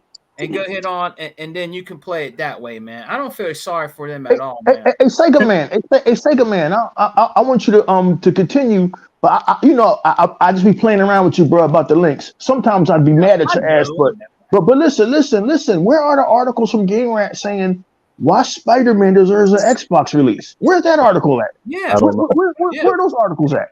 Sony owns Spider-Man. E-Rock, you forgot? Well, we own Hellblade and we own Elder Scrolls, so stop asking for That our shit. doesn't matter. That was satirical. They don't own it. That's why they don't own it. Tell him he bought. Hey, I know it was satirical, but I'm speaking facts. Like, why do they keep? Right? No, yeah, 100%. Why are they? Second man, why are they still writing articles and going on Twitter saying Starfield's going to eventually get a PS5 release? Do y'all understand what ownership Yeah, means? Sega man. Also asked them why the fuck is it? These are the same people touting that they got $5,000 rigs and that they paid for $70 for their games. Yeah, that's right. And they're crying over $1. I thought they like paying $70 for their games. Didn't they say that? That's listen. No, they literally said I would rather pay $70 than to pay $1 for 100%. I can't believe that. That's Sega man, ask them. You better ask them. Or wasn't Game Pass the welfare pass, and now they're the ones that look like with their boy Jim Ryan that they're the welfare system? Yeah. Right. Yeah. Hey, and here's the thing. First of all, Sega man, number one, when you said all of the fellas and all these guys, I'm glad you singled out Dia and you said and Dia, because she would have popped up and said, "I'm a girl." Hey, but also, I'm man, a guy again. right again. Hey, but here's the thing about the price, though. It's $1 and a $2 increase. That's still lower than PlayStation Plus. Furthermore, when you raise prices in those relative markets, it's usually due to the value of the dollar in those respective markets, or it's due to market competition. And when your product is more valuable and more powerful than the competition, and your competition is $50 or $100 more, then your product is deemed. Limited. I mean, other thing. You're speaking to dodo heads, right? They're not going to understand your comprehend what you're saying. No, but the chat, they understand. He's speaking to the 35 people watching live. The chat understands what I'm. At least they're going to know when they hear other podcasts talk nonsense. They're going to know the facts here of the College of Business. When you have products in other markets and Sony's product is inferior and your product is less, then the consumer will think that since your product is less, it's not as good as this product here that costs more. So you have to keep your price relative to the competition that you're up against. That's why those price increases should happen. But go ahead. Hey, Unlimited, E-Rock, everybody on the panel. Why? What I don't understand about this whole thing that we've been going through for years. Why have they been preaching to the rooftops that Xbox has no games, but yet you want Indiana Jones, you want Grounded, but we don't have any games. So why do they want our games? We're supposed to not have any games, but yet they want all these games, bro. It's a I'll conundrum never that'll understand never that. get answered. You know what I'm saying? And also Sega Man, Unlimited in production, and I pointed out like almost a year and a half ago or 2 years, they say that out of spite now Yeah. because we now have more than enough evidence that Xbox has more games than PlayStation, way more, and that's before the Activision and Bethesda stuff kicks in. Crazy. Oh, I'm glad you said that, E-Rock. Before Activision kicks in, because people say, oh, it was Activision that put them over. Oh, no. This was brewing long before this happened. So don't say it happened just because of Activision. This has been long in coming. I'm glad you said that, E-Rock. I would have forgot that. Well, hey, y'all, let me ask y'all this. And I want to ask you one damn question about this whole damn thing. Now, remember back in time, they said the 1080p box, the 720 box, VCR box. Yes. So what game right now out there for PlayStation is running 720p? Final Fantasy 16. That damn fucked up. Just got out of the topic. Tell them, man, what your Eddie Maker runs platforms, man. Tell them, bro. Hey, the game got so. I mean, it's glitching like a son of a gun. I'd heard it didn't turn out and make some doggone PS5s actually hot because of the battle fights. They got a performance mode that's glitchy as hell. I'm like, huh. Now, I got a PS5 and I ain't gonna play that shit. You would so think I don't care. that listen at Unlimited. I'm gonna stream the demo tonight. Just to piss them off. Let me get through, y'all. Let me get through. Now, you think that before that game came out, that Sony would have helped Square Enix clean that game up before it came out? No, because the developer of Square Enix said that it's the most polished Final Fantasy game ever, so he didn't need help. He was talking shit. Catch Tuck in a lie. No, he wasn't lying because Final Fantasy 15 was also a broken mess at first. So here we go again. PlayStation the 720p machine. And that's all it is to it, man. But that's sad, man. I'm telling you, boy. And I'm loving it. Yeah. Now, let me get your thoughts on Indiana Jones, a game that's coming to Xbox. I think it's good. I think it's great. I can't wait for it to come out. I'm hoping that the game lives up to expectation, which I know it will. I know that these ponies want it, but they ain't gonna get it. And you know, and Sega Man said, "Go ahead and buy." All they can do is just go out there and buy an Xbox or get the game or get the Game Pass. I don't want them to have shit. I'm telling you right now. I don't need them on. We don't even need them on our system. So you keep your ass right where you at. Go to the glue factory and get yourself burnt. That's all I gotta say about that. Excellent stuff, Tuck. Excellent stuff. And Daya 4568. I see you. I see you killing in the chat, but let me hear you, Daya. So, what are your thoughts on Indiana Jones now Xbox exclusive, 100% confirmed? Even Xbox guys, Daya, were saying, "Oh, Xbox, throw them a bone and put it on PlayStation." So, what are your thoughts on Peter Hines of Bethesda saying, "Nope"? Not only this ain't Colt Eastwood show. Stop that shit. Yeah, exactly. Yeah, but you got to let me finish, guys. Never mind. Let's keep it going. So, Dave, what are your thoughts on this? Okay, I got a little confused at the end there. I don't know what you said clearly there. Can you repeat that? Yeah. I'm sorry. Peter Hines. Not only did he say that it was exclusive, he said that he negotiated with Disney to make it exclusive. Okay. When they got bought out by Microsoft and Xbox. Okay. Yeah, because initially they reworked it. They had the deal, but then they reworked the contract. Then it became exclusive to Xbox. Okay. Well, the way I look at it is Microsoft is entitled to do whatever the heck they want with their own IP. Yep. Okay. That's where the conversation ends. I don't see why they putting out articles. I don't know why the FTC is asking them about that. Is it any of their business what they do with their own IP? Get them, dear. You know, if they want to put some everywhere, let them do it. If they want to keep it in house, let them do it. They're not breaking any laws. So if I think maybe, you know, if they negotiated a deal, maybe Microsoft and they don't do license deals very often. For them to do this means they're interested in it too. And for all you know, It's about time. Just as say, you know, Sony has Spider-Man, we might have Indiana Jones from now on over here. Maybe this is you know, Xbox's answer to that. It's a different game, yes, but maybe they're more comfortable with this. Maybe they have a studio that can make this type of game, so therefore they like, well, we might not be able to really do a superhero game the way people want, but we got a studio that can make a great Indiana Jones game. Oh, the Machine Gun Games, the guys who make Wolfenstein, are developing it. Okay, there you have it. So what would you rather have? A carbon copy of a Spider-Man game or some type of superhero game, or something where you have a studio that can make an excellent Indiana Jones game? And to add to that, Daya, we haven't had an Indiana Jones game since the original Xbox, so it's not like Spider-Man where you could list 40 years of Spider-Man games. Continue. Right, and that's another thing I like too, is because we're at the beginning of experiencing a good Indiana Jones game. And you can do a lot with that. If you like a Tomb Raider style game, or you know, a Charted, what's that other game that Sony has, a Charted, I think it's called.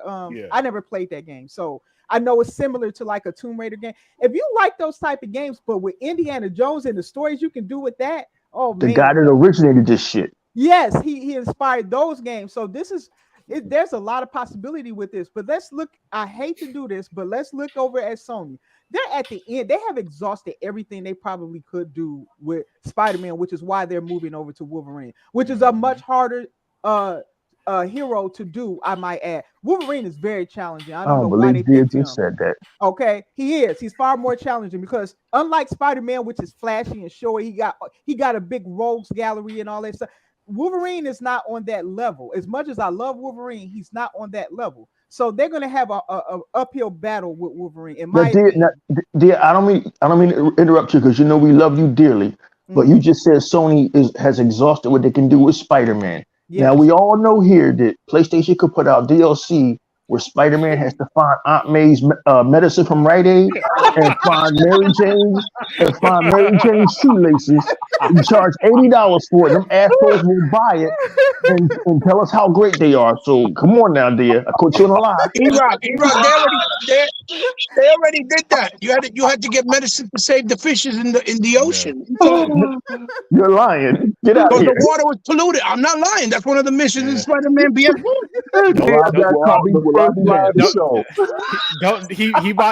Don't tell him about finding backpacks and catching pigeons.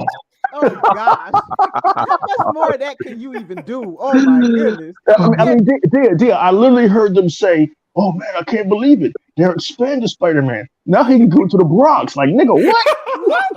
and Queens. It's Queens, yeah. It's Queens. That's bad. Look, Spider-Man is on a downhill turn in the gaming area now. It's nowhere for it to go. Okay, it really isn't. That's why they're looking at Wolverine. But in my opinion, they would have been better off getting the X-Men.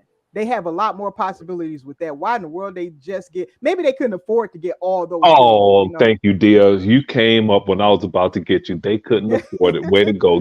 This is how, and I'm gonna let Dia finish. I'm so sorry, Dia. This is how overhyped that character is. Now, Unlimited Production, you of all people probably missed this, but I know He-Bot didn't.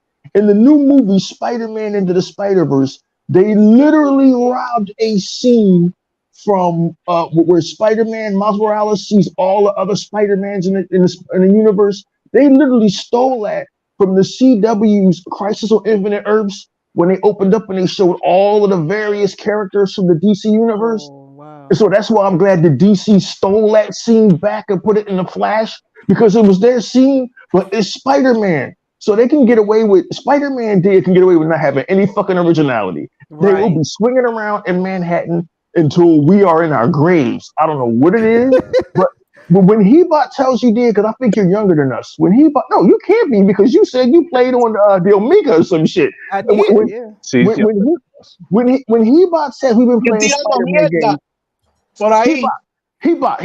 We've been playing Spider-Man games since we were 13, right? Correct. You and I. Since the Atari.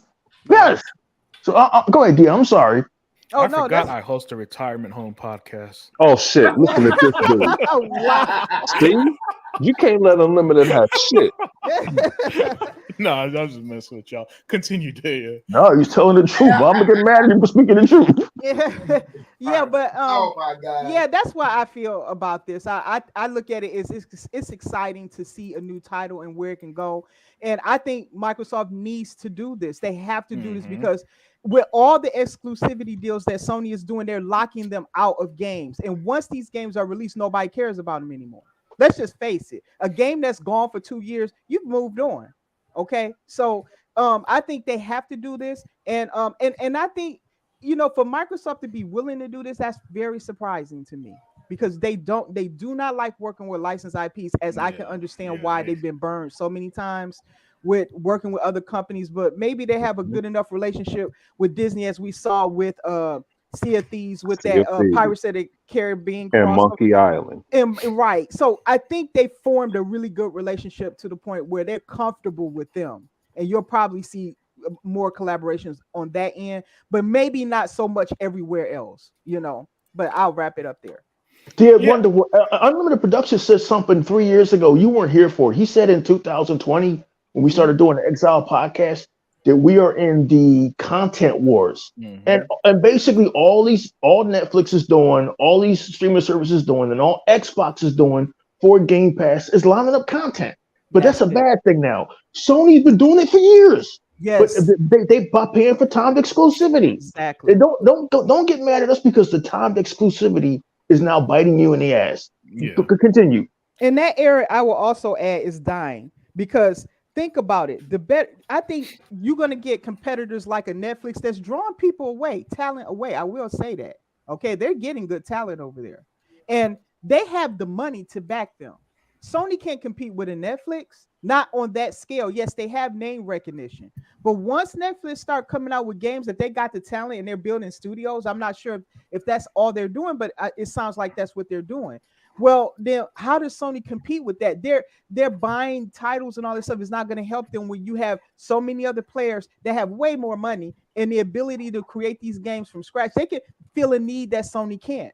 Sony right now is playing catch up. They're just trying to catch up to where Microsoft was years ago. Not according to these articles. They're number one in the world. I literally saw an article on Instagram written by somebody where they made it seem like Xbox was the one in trouble. Xbox needs to catch up. Xbox is on the back foot. I'm like, the back foot? Yeah. They made $3 billion last month. The fuck are you talking about?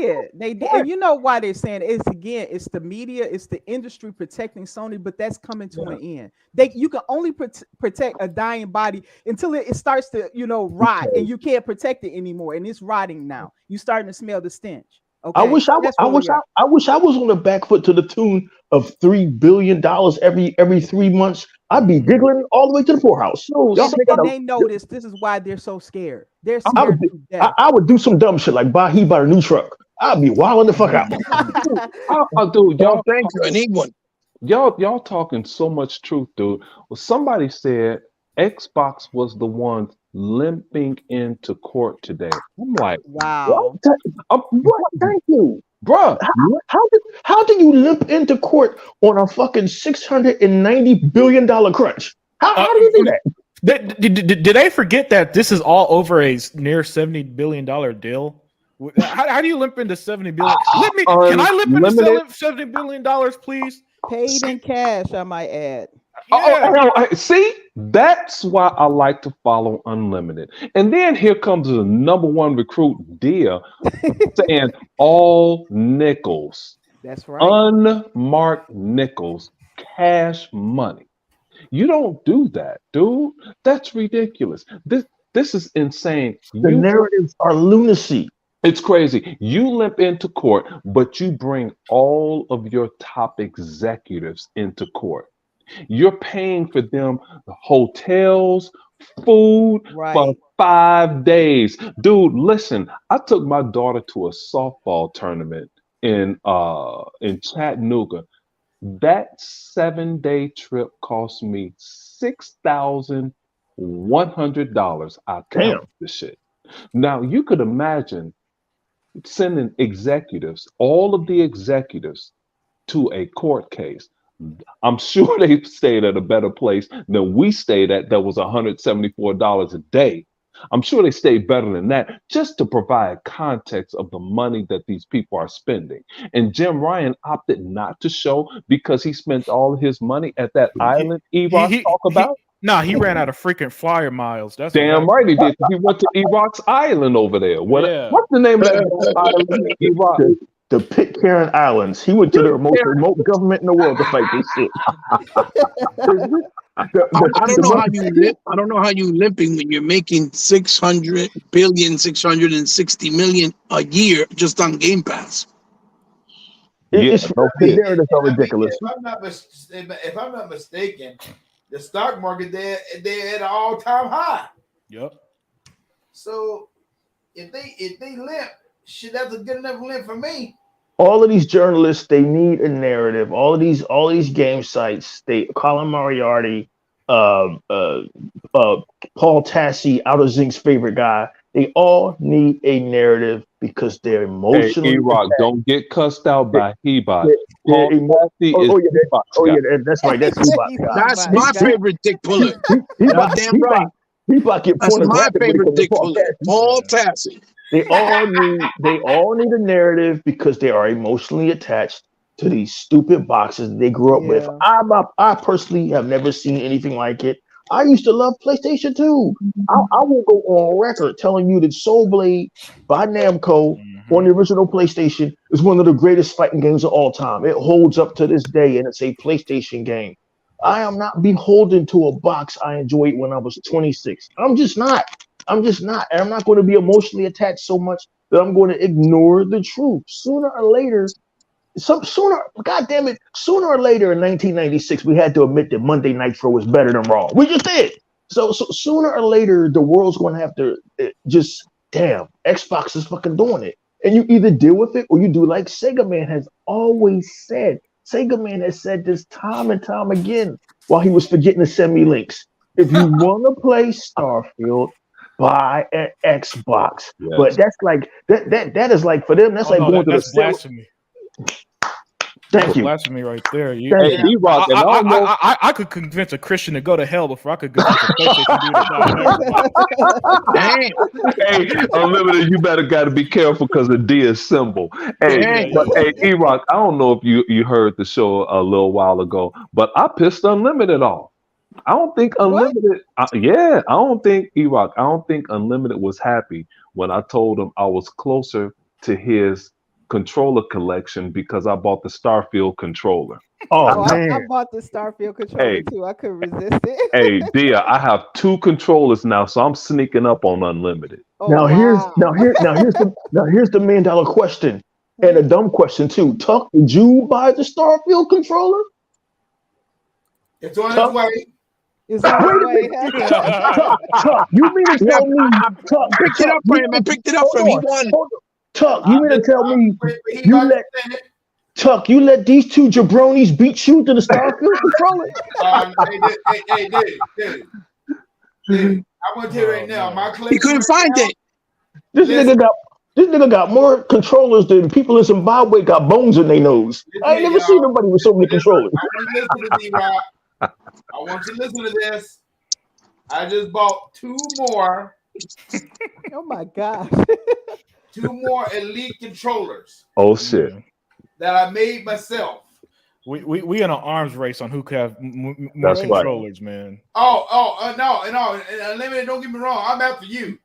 Oh shit! He's after Unlimited. That sounds like a threat, dear. You pissed me off on that deal, Unlimited. Because Unlimited had 5 controllers in one show. Oh my god! This is how Unlimited is. Redfall. He gonna show all these controllers. Yeah, those was pretty cool. I like the Redfall. Pissed me off. Yeah. I said that's okay. That's okay. Yeah. You say that's okay. Damn, Tuck and turned into Snap and Tuck will attack. And you don't want that. I can't believe it all we put in the world, man. When he showed all those other Did he bought from the Redfall. Redfall controllers. Yeah, the I was set. like, oh my god! I said this man is on fire. Dia called it a set. Yeah. A whole set. Unlimited ain't shit. He ain't shit. Agree, He-Bot. Hey, He-Bot, you send it? Yeah, he sent it. Matter of fact, that's why he's driving. We'll talk about later. Yeah, he's on the road right now. He's on the road right now. I'm bringing it to you, Tuck. You know, I'm trying to make it Oklahoma. I'm trying to.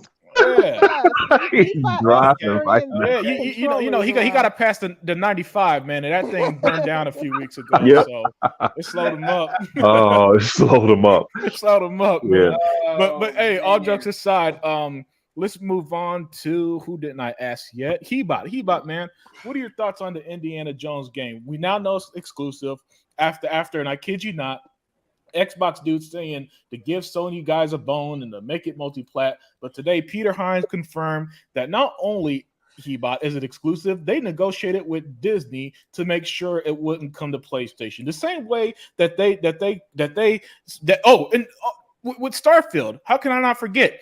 Peter Hines was asked, "Hey, would Starfield be releasing this year if it's on PlayStation 5?" Hell no.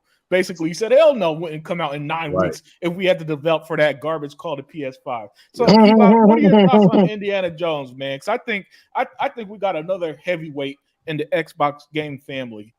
Well, I mean, they said it was a multi-facet action adventure in court. That's when they asked him what type of game it is, which means it's going to have multiple type of gameplay.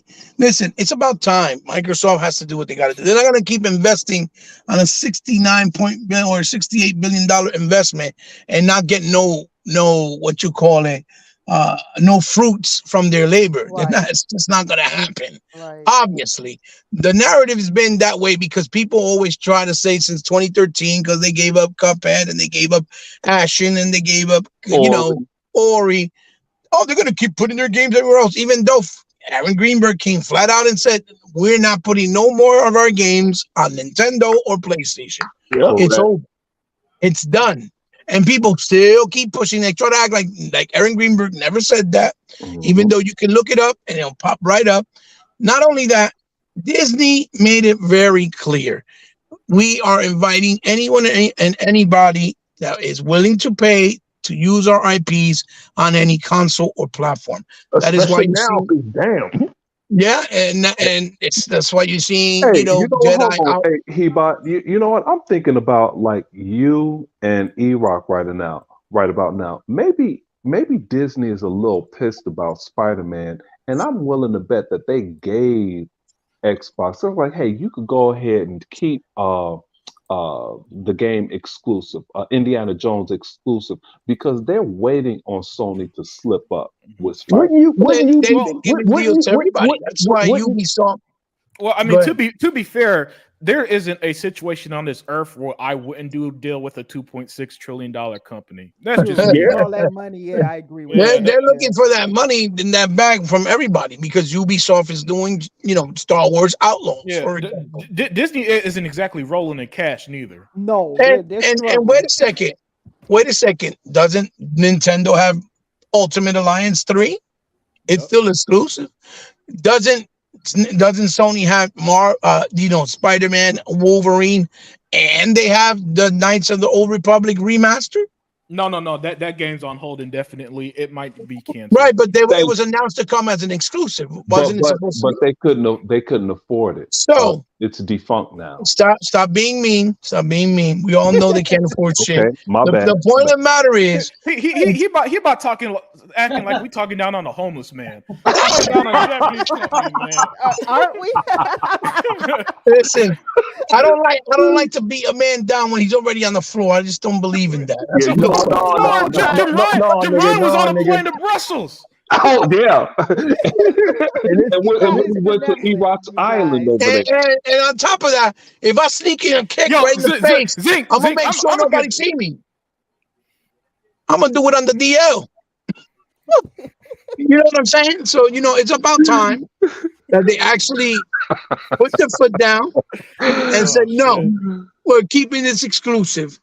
And listen, again, it's very simple. If you want to play it, the same claims they do for a Sony console or for a Nintendo console. Buy an Xbox if you're a console gamer and play it there. If you're a PC gamer, buy a PC and get Game Pass.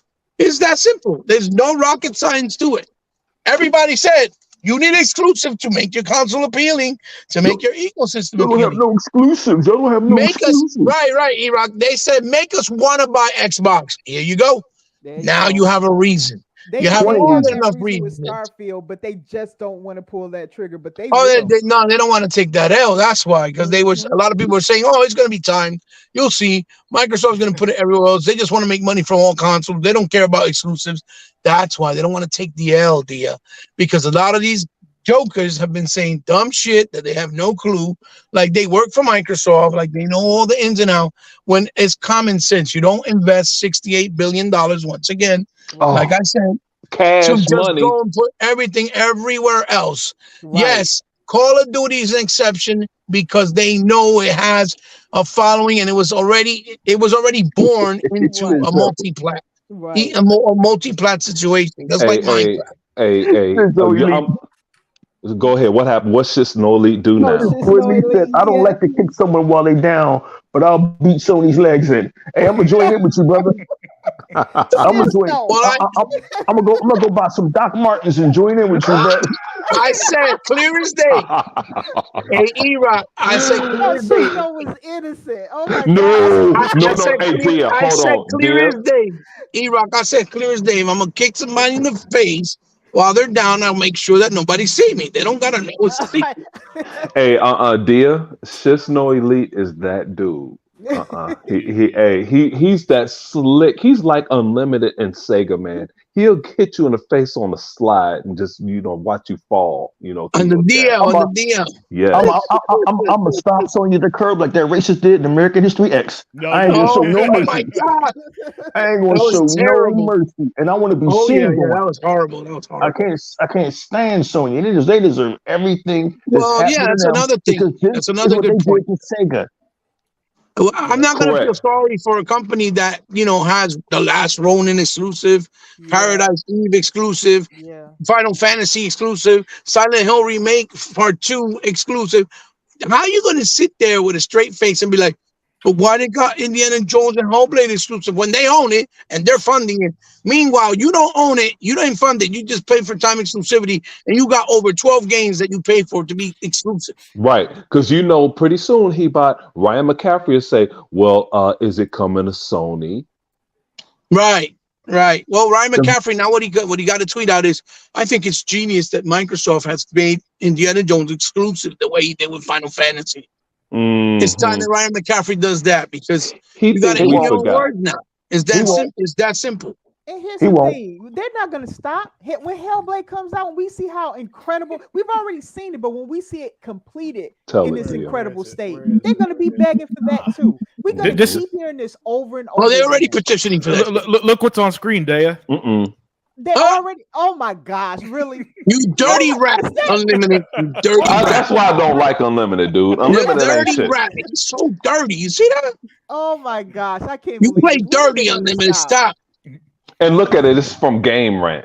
Yep. Wow. Somebody take this man's computer away. He's too bad. Please. He's a dirty rat. Unlimited is full of. He even take over Sega Man show. He was like, "Hey, Sega Man, I'm going to put this on the show." This is unbelievable. Are they going to ask for the whole catalog? Are they going to ask for everything? Every game that Microsoft makes, they believe that they deserve. They have petitioned every single game. Yo, Daya, think about the level of ego you have to say to be like they deserve. PlayStation deserves it. Like PlayStation was funding this game, and Xbox came and stole it from them. You know wow, that's the type of it's stuff like that. It's headlines like this. It's them petitioning for Elder Scrolls. It's them petitioning for Starfield. That's the type of stuff that makes us clown. That's stuff that makes us want to get out of for gaming. Sea of Thieves. They petition for Forza. I don't understand. They're asking for. You don't remember when they said Forza Horizon come to PlayStation? And Unlimited production, and even though I just met him 3 years ago, I've been learning to read like he does. See, he doesn't read articles the way you or I read articles. The way he and I read articles now is like, why Senua's Saga Hellblade 2 deserves a PlayStation release. trailers for Senua Saga Hellblade 2 show that it will be a fantastic game. Yet we will not buy it if it's on Xbox. Yeah. That's what that article really said. Of course. Right. And good. Don't buy it. Mm-hmm. What they're that's where learning we with at. Starfield, it doesn't matter if they're willing to buy it or not. I'm telling you, a lot of people are going to buy that game, and we're going to see. I can't wait to see the numbers for Starfield when that comes out. And you know what the catalyst deal with Starfield is? Starfield's going to be a blessing and a curse because they got a lot of casuals that's going to buy the game. More importantly, Unlimited is Todd Howard has such a PC mod following. All of those people are going to grow from this game. Kidding me? What? Man, they are still modding Skyrim. What Correct. year is That's true. That's what I'm talking about. That's exactly. You know they gonna mod this game. They can't wait They for ain't this going shit, nowhere. dude. Once that game released, in fact, they already done pre-ordered it. all the Tux co-workers with PC said they're going to turn them sandwiches into bowls and chitlins. Right. Hey, Unlimited. Yeah. Hey, I already told you already that those guys, I don't even time shake with them no more. After that doggone showcase that Microsoft did, and they talked about it so bad, I don't even talk to them no more. That's a lie. One of those dudes came to my door and was like, "Hey, do you know Tuck Master?" I'm like, "Yeah, I know him." Hey, and Unlimited, dude, all of those jokers with them 90s with Dia, they looking forward to Starfield, dude. All of them. Yeah, they are. I'm telling you now, it's gonna be they're gonna flood Game Pass, but right now it sounds like they're buying those games. So Microsoft's about to make a lot of money, and guess what? They're not just buying the game; they're buying the controllers and the headsets. Yes, both are sold out. Yep. It took me a while. And that watch. Oh, that watch about that watch. Oh, yeah, the Constellation Edition. Yeah, that thing being sold out. Yeah. That thing sold out in literal minutes, man. Mm-hmm. Yeah, but who didn't I ask yet? Oh, E-Rock, man. So let me get your thoughts, man. Indiana Jones, the next big exclusive that's come to Xbox. I know that you love the movie series, so I really want to hear your thoughts on what you think this game could do. I have enjoyed the Tomb Raider franchise, especially the reimagined Tomb Raider franchise from 2013. I think it was what the hell was the name of those games? Shadow of the Tomb Raider. Yes. I really enjoyed those 3 games. That reimagining of Tomb Raider, I think, is fantastic. Those were really great games. So, with that being said, I can't wait to see what the creators of Doom, Machine Games, right, the guys who make Doom, are going to do. Wolfenstein, my bad. Yeah. Are going to do with the Indiana Jones intellectual property, which is still a good, ripe intellectual property for gaming. I can't believe there hasn't been a game with Indiana Jones in it since the original Xbox days. Yeah. He's the originator of this type of game, and I can't wait to see what they do with it. Hopefully they will do a deep dive into that world. I'm kind of over Indiana Jones being in the 1930s fighting Nazis, but that's where they're going to go. So if you're going to do that, man, then that means you could bring back Indiana Jones' friends, like the guy from Egypt, Salah, and you can bring back his little Asian friend, Short Round, and you can bring back the love of his life, Marion, and you could give us those good feels that we had. For me, from the first 4 Indiana Jones, I don't know if I want to or can invest in the 5th Indiana Jones movie. I don't know if that movie's going to do any damage to this intellectual property. It shouldn't. This game should be its own thing and exist in its own universe. I think that as far as the movie, an 80-year-old Indiana Jones who's depressed and miserable is a fucking hard sell. It's a hard sell. Like I don't want to hurt anybody's feelings, but the shit I heard about this movie, it's a blessing and a curse. They said there's some things good about it, but then there's some things bad about it. Like all of the good shit that happened to Indiana Jones at the end of Kingdom of the Crystal Skull, whether you like it or not, they undid a lot of that shit, which is like, why? There was no need to bring this character back. But in video games, We can do strange things in video games out of Zenith, like play as Sweetness, Walter Payton, and play as Johnny Unitas. We can do things in video games like play as departed people, like the Ultimate Warrior and Randy Macho Man Savage, right? So that's the great thing about video games. So we now have an opportunity where we can have an Indiana Jones game where Indiana Jones is young again, and Sala is there, and Marion, and he can go up against. Excited.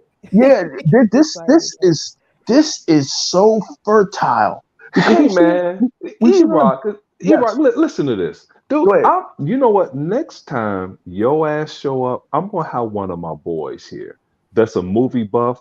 And when you start talking all this shit, I'm like, hey man, interpret what the hell he's talking about. Because I have no idea. I'm listening. I'm like, what the hell what is he talking? I'm like, this is incredible. There's an Indiana Jones universe that was established in the first. Listen to this shit. And his father was introduced. He has a college professor that he works for that sends him out on missions. And everything came full circle in the last Indiana Jones movie. Anyway, there is so much you can do with this movie. You could bring back Indiana Jones's father, Henry Jones Sr., who was played by the late great Sean Connery. God damn it, man! I know you've seen that. Yes, I saw all of those. Indiana Jones. I saw all of those. Yeah, they don't need Indiana Jones because then Indiana Jones is gonna be fucking artifacts and shit. I know Sony, that motherfucker's a weirdo. Well, Sony's not going to get them, which I think is great. I think that this is what happens when you buy a company like Unlimited Production said. Yeah. You can not. Why would we buy ZeniMax, and why would we go to Disney, which I think is weird that Disney's willing to cooperate with anybody, but seeing the state of Disney, they're willing to do whatever they need to do to stay afloat. Hey, and way to call out Unlimited, because his friend Colin Moriarty said, "Why is Microsoft buying these studios?" Yeah. Well, now he's learning, right? Yeah, he's learning now, dear. You know what I encountered, and I want to get back to Indiana Jones, and as Sega Man says, land my plane. I encounter so much ignorance in social media. When Starfield has little advertisements on Instagram, right? And so you got folks in there saying, well, man, this is corny, man. Xbox has to buy games. And I'm like, how old are you, man? Like 15? This is what Sony did in the 90s. This is exactly what the fuck they did. So Sony built. I go a step beyond that. It's just business. That's what all businesses do. Yep. Thank you. But anyway, getting back to Indiana Jones, man, I love this franchise as the Unlimited Production. This game is just. This company, Machine Games, has the opportunity to make the ultimate Indiana Jones game. Yes. It could be better than this. And I'm not shitting on Indiana Jones and the Dial of Destiny because I haven't seen it yet. We'll have another. Oh yeah, very good, Dr. Baca. Young Indiana Jones was a good show. Yeah, I remember that show very vividly. With Sean Patrick Flannery. That was actually good. Yeah, I liked it. Yeah, that Disney has tried to erase it though, because they tried to erase it the way that Kathleen Kennedy has erased anything that was involved with Lucasfilm before she got involved. But that's a whole nother story. But they have an opportunity here to make the ultimate Indiana Jones game with Short Round, Marion, Sala, Henry Jones Jr., because there's so many great characters in that universe. And we deserve an Indiana Jones this at his best. We deserve an Indiana Jones this not old and depressed, and we deserve that one last go around, because my personal opinion is Indiana Jones should have ended with Kingdom of the Crystal Skull. The story was over. That was it.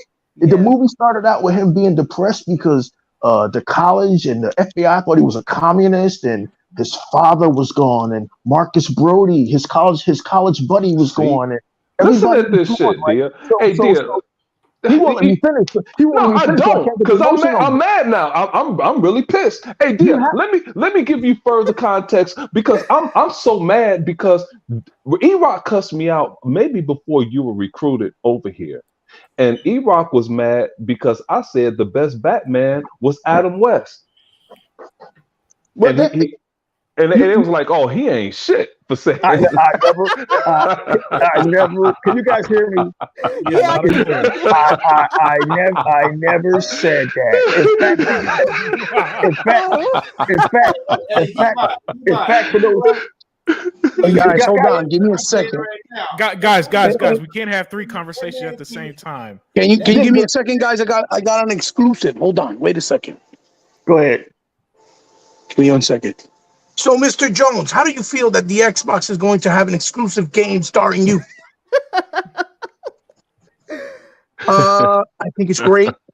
I'm so happy that they believe in me still, even though I'm over the hill. You see? He's happy. Mr. Jones. The new narrative. Harrison Ford. Oh, man. Anyway, man.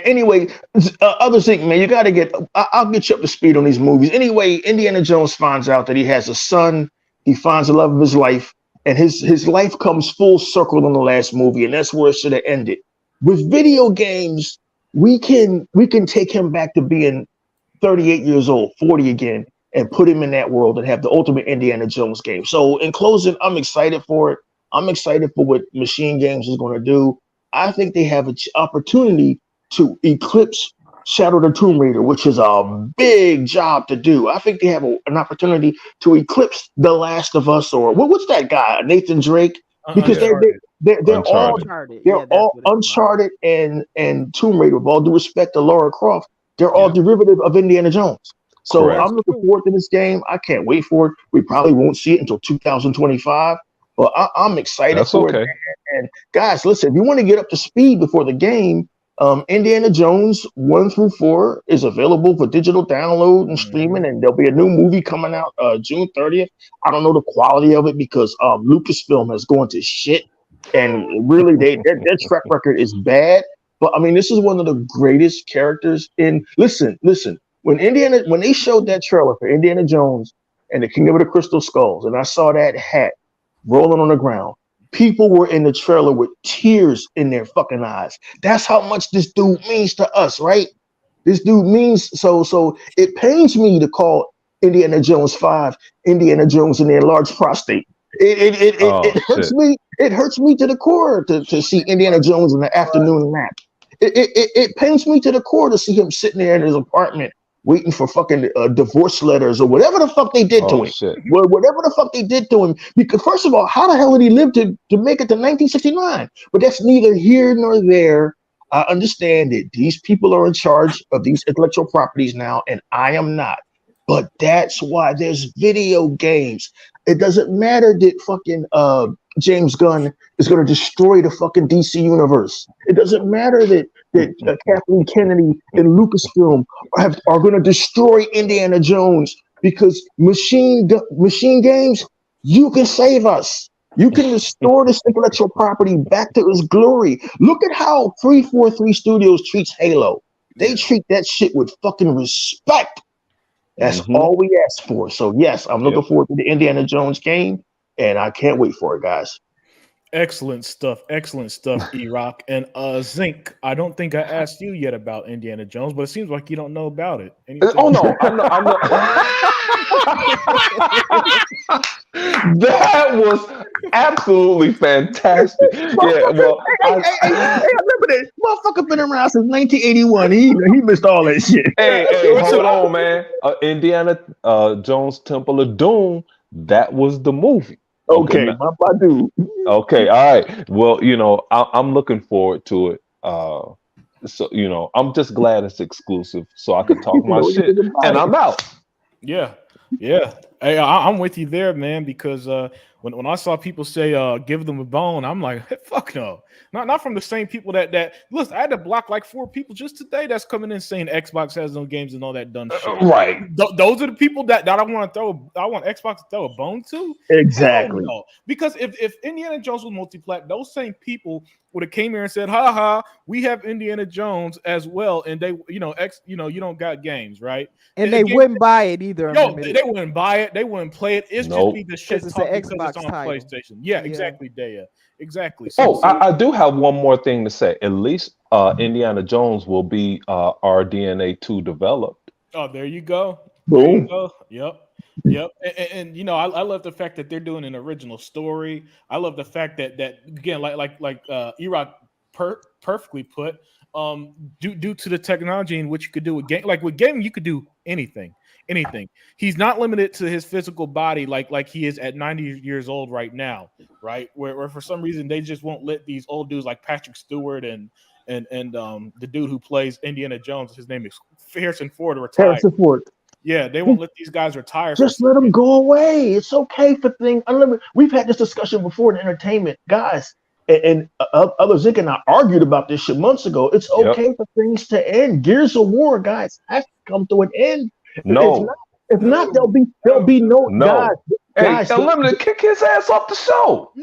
Oh my fucking Unlimited! You're the only one that has some sense. Help me out here. If things don't go away, there's no emotional attachment. Do you know why people gave a damn about Indiana Jones so much? Because he had the decency to go away, and then they dug him back up. Like eventually, Gears of War has to end.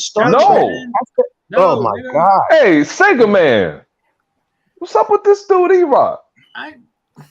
Why would you keep bleeding something dry? Why would you keep Assassin's Creed? Well, let me explain something to you. Every other game, they come up with a totally different narrative, and it's not. We got one. I mean, A-Rock, dude, we were fighting in a worm one day, dude. I understand that, but here's what I'm saying with entertainment, right? And I guess me, you, and Sega Man are going to always be on different pages on this. And Lord knows I didn't want to hijack Unlimited Productions podcast, but narratively, as a writer, right? Sooner or later, others say, with all due respect, man, you know I love you. You know you're my fucking dude. We're seeing it now. God damn it! I know you don't watch entertainment, but sooner or later, narratively, the well deal runs dry. Look at Indiana Jones and the Dial of Destiny. They had to de-age him for a scene. They had to bring back the Nazis. Like, how are the Nazis around in 1969? Hey, hold on. Stop. Let me finish. Look at Star Wars. There, I know you pay attention to Disney. Look at how they've gutted Star Wars. Listen, Erock, you're a liar. You're a liar, Erock. Well, tell what the hell happened to Pixar? When have you ever, dear, in your life seen a Pixar movie open to $20 million? It's never fucking happened. Sooner or later, narratively, Unlimited Productions, sir, the well runs dry. And what you're doing is now Picard is a stuttering old man who's being disrespected. And in order to save the season, you have to bring out nostalgia. We don't want that. We don't want. Sometimes nostalgia can work. It worked for Spider-Man No Way Home. It kind of worked for The Flash. But sooner or later, you have to let these characters go. I don't know where you go with a Gears of War 7. Especially with the times, because a lot of the people growing up now. He-Bot jump in here. No. Hear me out. Hey, He-Bot. First of all, I walked up to my daughter yesterday. I had a Gears of War Coltrane whole grain shirt on. She looked at me like I was an alien. She was like, "Dad, where's my shirt, Dad? Why didn't you think to get your daughter a shirt, Dad? You don't love me anymore, Dad?" Hey, dude, that's a 20-year-old. And she was like, hey, I went home and I ordered her that shirt, a whole grain shirt. Gears ain't going nowhere. Why Gears gotta go Sega Man? And now He-Bot jumping in it. Well, I've always said you could bring up stuff again as long as you let people miss it, like Indiana Jones did. But in the case of Indiana Jones, because he's the main character and Harrison Ford is already over the hill, way over the hill, it's hard because then he kind of has to look like a retard on screen, old as hell, trying to do shit he can't, and they have to CGI it, and then it looks unrealistic or unnatural. That's what E-Rock's argument is. With a video game, you could do it. With a video game, you could do it a little bit easier because it's a game. Even then, with video games, like we see with Madden, Call of Duty, right. People are sick of them. Now they refuse to stop playing them because it's almost like an addiction for those type of games. Right. But they When's the last time they came out with the Gears of War? It was 2019. Yeah, it was a while. Yeah, and that was the angle that I was going to go. So is that at least with another one, they're gonna miss it. Yeah, exactly. So yeah. Hey, Sega man, hold on. He said they're gonna miss it. I play Gears every day. I'm over 5,000 hours. Yeah. But they're talking about from the perspective of a story to continue it forward. That's what they're talking about. Yeah. We waiting on that. Yeah. I mean, well, Gears has done a number of things right. One, Gear 6 won't be about Marcus Phoenix. You know, that would have been just too much, right? If there's 6 fucking games about the guy, they clearly switched protagonists from 4 to 5 because Kate was not the main protagonist of Gears 4. It was KD. So Gears is doing some things right. It's not an annual release. It's clearly by the time that game comes out, it's gonna be like 6 years. So Gears is overall fine as long as they do stuff like that. But what I don't like is when I see people say a Gears collection. Thank you. That's just me because I'm not a guy. I've been the one guy that's been saying forever. You stop selling me shit that I grew up on. I don't need to keep revisiting that shit over and over. And that's what a lot of nostalgia. That's what a lot of these long running franchises do wrong, guys. Is that it's not only like that's why I don't like Sony. If you look at their library, it's just the PlayStation 4 library. So if you're a hardcore Sony fan, why are you excited? You played The Last of Us 3 generations in a row. It's called yes, sir. Unlimited. It's called franchise fatigue. Now you gotta trust me. I write about this shit. I know me and Zinc ain't ever gonna be on the same page about this shit, but there's a reason why. Yes, a ton of casuals are hyped for Spider-Man coming out this fall. It's gonna sell well. They're gonna play it for about a few hours, get done with it, and they're gonna go back to wanting Starfield. Now, why is this? Because Starfield is a new intellectual property. It's something new. There's only but so many times. Yes. These characters, Batman, Spider-Man, they lend themselves to, because of the nature of who they are, to be reinvented time and time and time again. But there's only so many times you can play as a young Peter Parker before you get bored with this shit. I do not know. Narratively, it's okay for something to come to an end, like the DC Universe or the DCEU that me and Hebot and Unlimited have championed for so long came to an end with the Flash movie and with Aquaman.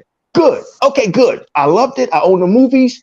Let's give James Gunn a chance to see what the fuck he's going to do before you destroy this shit like they destroyed Star Wars over there at Disney. Like at some point, these things have to come to an end. Like if you love Gears so much, if you love Halo so much, you guys got to let me finish.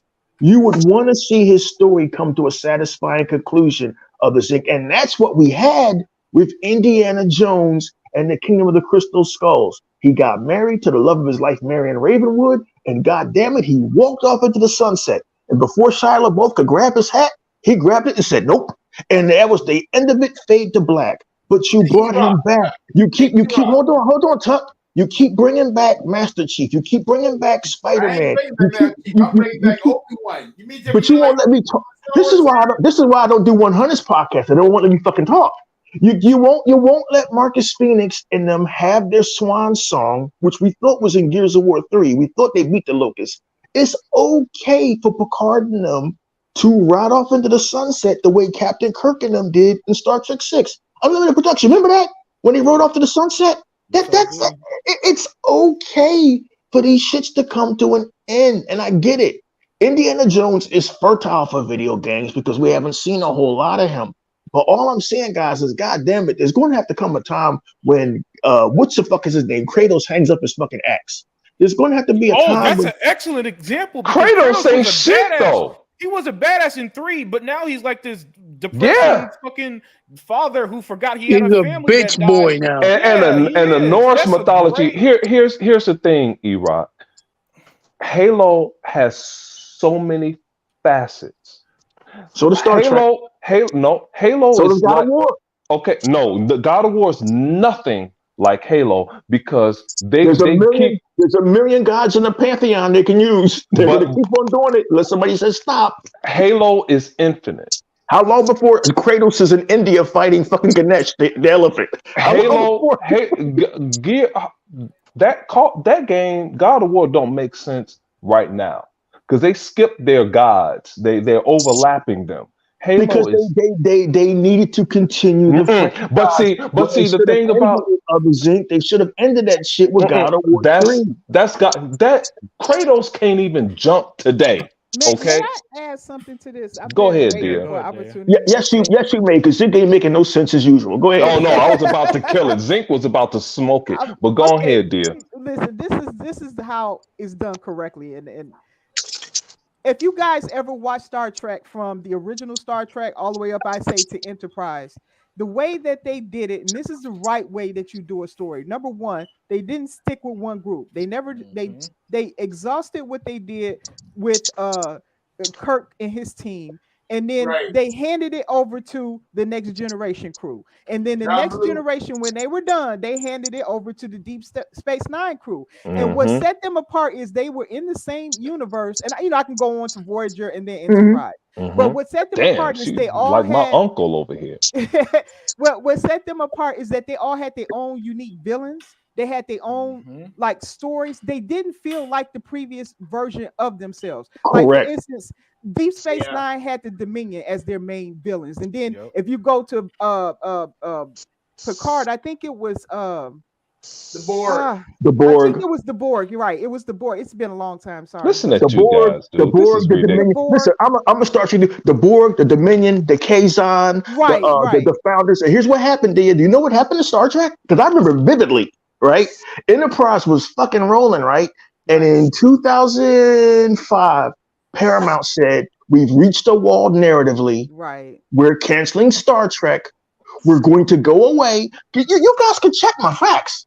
Everybody say, Yeah, he's E-Rock, you right about bugging. that. E-Rock, you bugging. Any one of y'all in the comment section can check my facts about what happens when you run into a narrative wall, because it's happened with Star Wars. Star Trek ran into a narrative wall, and Paramount said, we need to get away from this shit for a while. And they went away, dear, and they came back in 2009 with a fresh look. And I was totally against it. I was like, why are you recasting Captain Kirk? But they nailed it, and they lit a fire up under Star Trek. And here we are again, 10 years later, and they've reached a narrative wall again, because it's only been so many times, dear, my dear, that you can drag these characters out. I think in Discovery, they got rid of Warp Drive or some shit because it was destroying the universe. And I think in Doctor Who was supposed to stop at 12 regenerations, 12 actors. But they're like, nope, we got to drag this motherfucker out for one more run. And now we're gonna retcon him. And instead of him starting out being the old white guy from 1963, he was actually a black woman thousands of years ago. You've run into a narrative wall. There you go. You've run into a fucking wall like they did with Star Wars. It comes a point in time we're never going to agree with this shit. You have to stop these franchises. Hey, Well, to be fair, E-Rock, with Star Wars, what happened was that they. All right, guys. I don't mean to cut you off, but we're going to start wrapping it up here. Okay. This is a video game Unlimited, podcast. brother. Right, and, sorry about that. What's up? No. I listen. I love Star But Trek. they correlate. They correlate because it has to do with making sequels in games.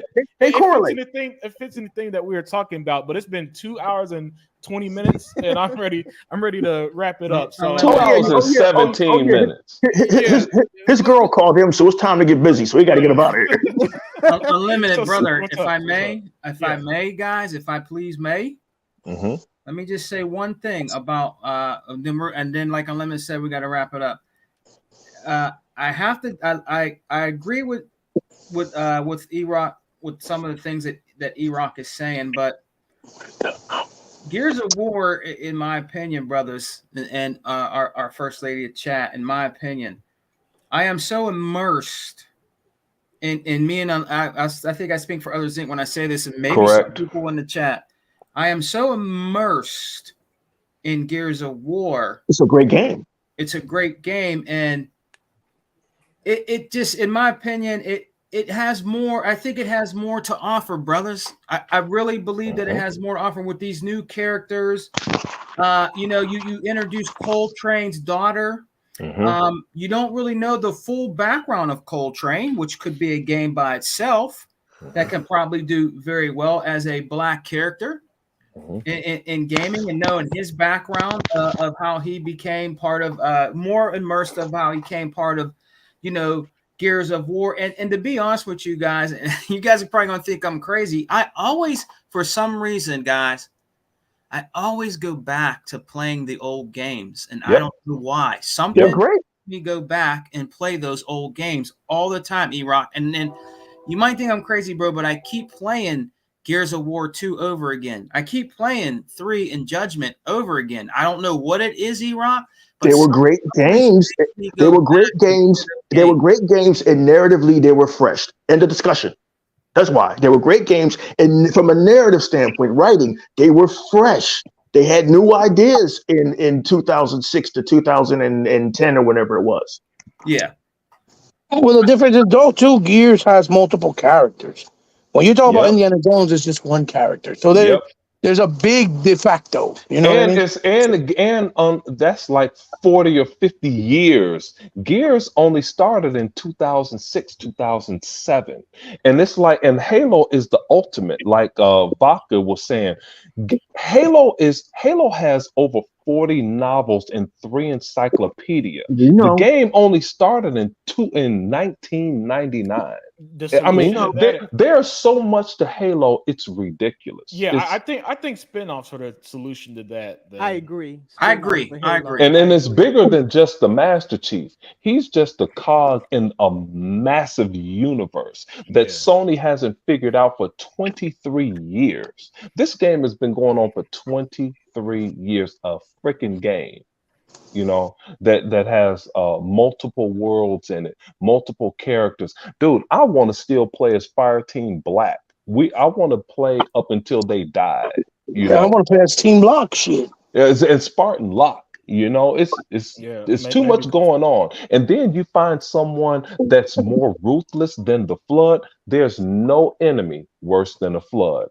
And you find out that the Endless is and the greatest character to be produced in a long time, Atriox. And Atriox and Cortana say, we both know there are enemies out there worse than a Flood. Really? Are you kidding me? I want to see this shit. Do you know why? Do you know why the prospect of Starfield is so exciting to everybody? And then we got to let Unlimited end this show. It's exciting to everybody because it's a new universe we've never been in before. It's wide open. We don't know anything about it. And sometimes a fresh approach to anything is what's needed. And it's a lesson that even Hollywood and gaming itself is learning right now. These zombie games aren't doing great. These sports games aren't doing great. I think Starfield is showing that originality and a new narrative can re-interest people in gaming that claim that gaming is dead. Yeah, absolutely spot on. And with that, we're going to call it a night. This was absolutely fantastic show, as great as expected. Both Hebot and Tuckmaster dropped. So go ahead and follow both their channels. Tuckmaster does the Lions Den, and Hebot does the We Got Next, or he does his unboxing videos, or he does his gameplay. And so with that, I'm gonna say, other Zinc, man, give us your outro and your final thoughts. My outro is, dude, I'm glad we appeared today like Microsoft. The unlimited truth was needed. Just like Microsoft in California in front of that federal judge, they brought the entire squad.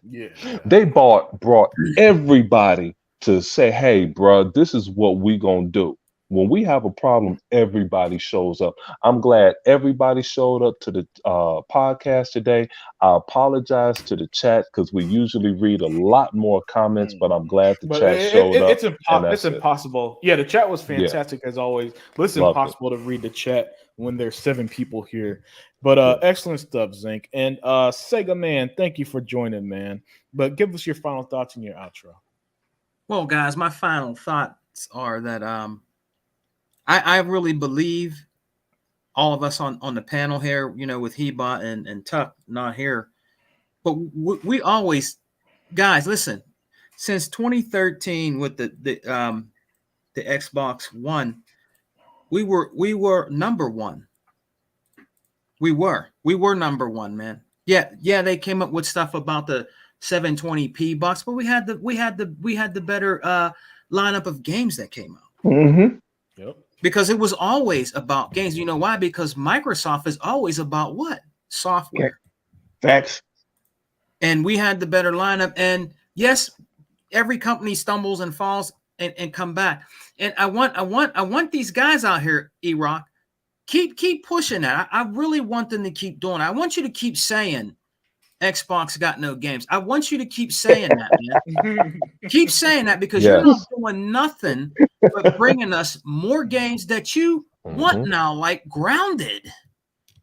You know what I'm saying? You guys don't get it. You'll never get it. These guys out here that they call pony bots, and the trolls that come into my brother Unlimited's comment section, keep that same energy up. Just keep on doing that, because you're not doing nothing but bringing us more and more and more games, man, to our preferred console and platform, which is number one right now. It's not about the consoles that you sell. It really isn't. It's about the software, brothers.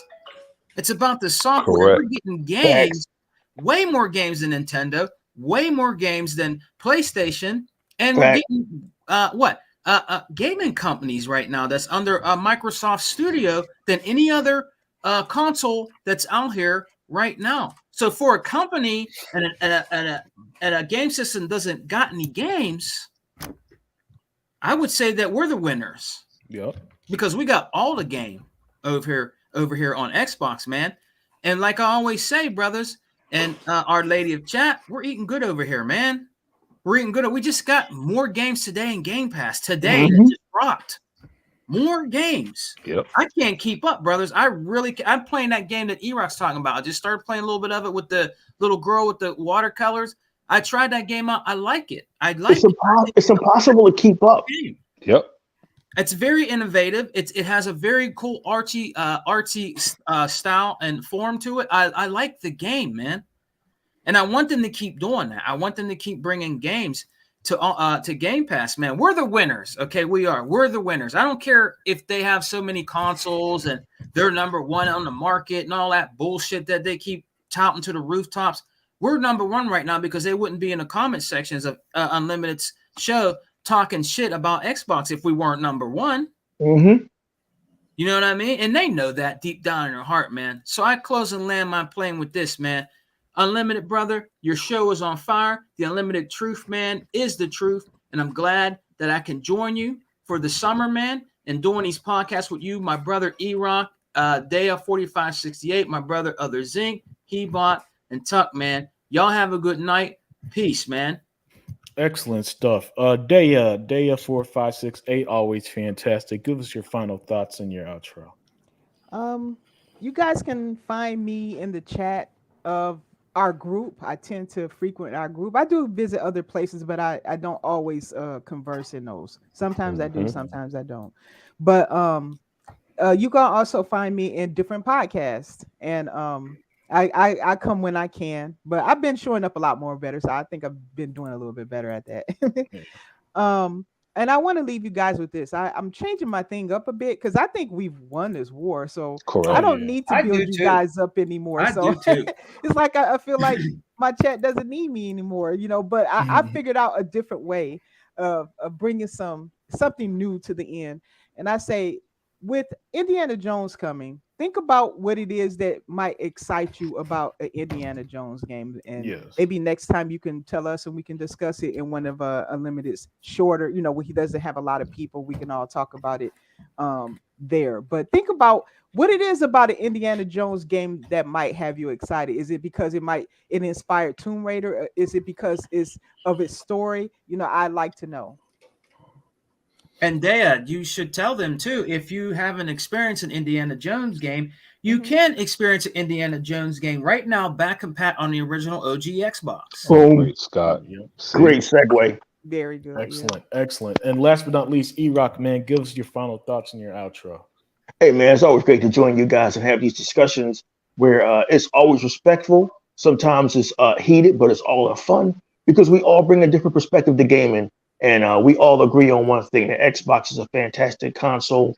Entertainment, movies, and media and gaming is something I'm passionate about. So sometimes I can get a bit long-winded with it, not as long-winded as Hebot, but I'm very passionate about these franchises, and I don't want to see these franchises be destroyed but they're being destroyed anyway because these companies continue to bring out stuff when they should just let it end. But this podcast is coming to an end, so I will say this much, guys. Please check out Game Pass or don't. You're missing a ton of great games. You're missing a ton of great games. Game Pass is on fire this month. They've got at least 5 or 6 games releasing just in the next couple of days. It's amazing. You're paying for it $15 a month, Game Pass Ultimate, whatever it costs. You should be taking advantage of the games. You may not like all the games. But there will be something in there for everybody. And the Sega Man always says we are eating good over here. And I'm excited about fall 2023 in gaming. I have already got Starfield and Forza. Preloaded. And that's the one time me and Other Zig will be on the same page. We play Forza together. And Zig, I love you, brother. It's all good. It's 100%. All good. And as always, bye-bye. Yep. All right. And with that, everybody, y'all have a great rest of your weekend, and we are out. Peace. Bye.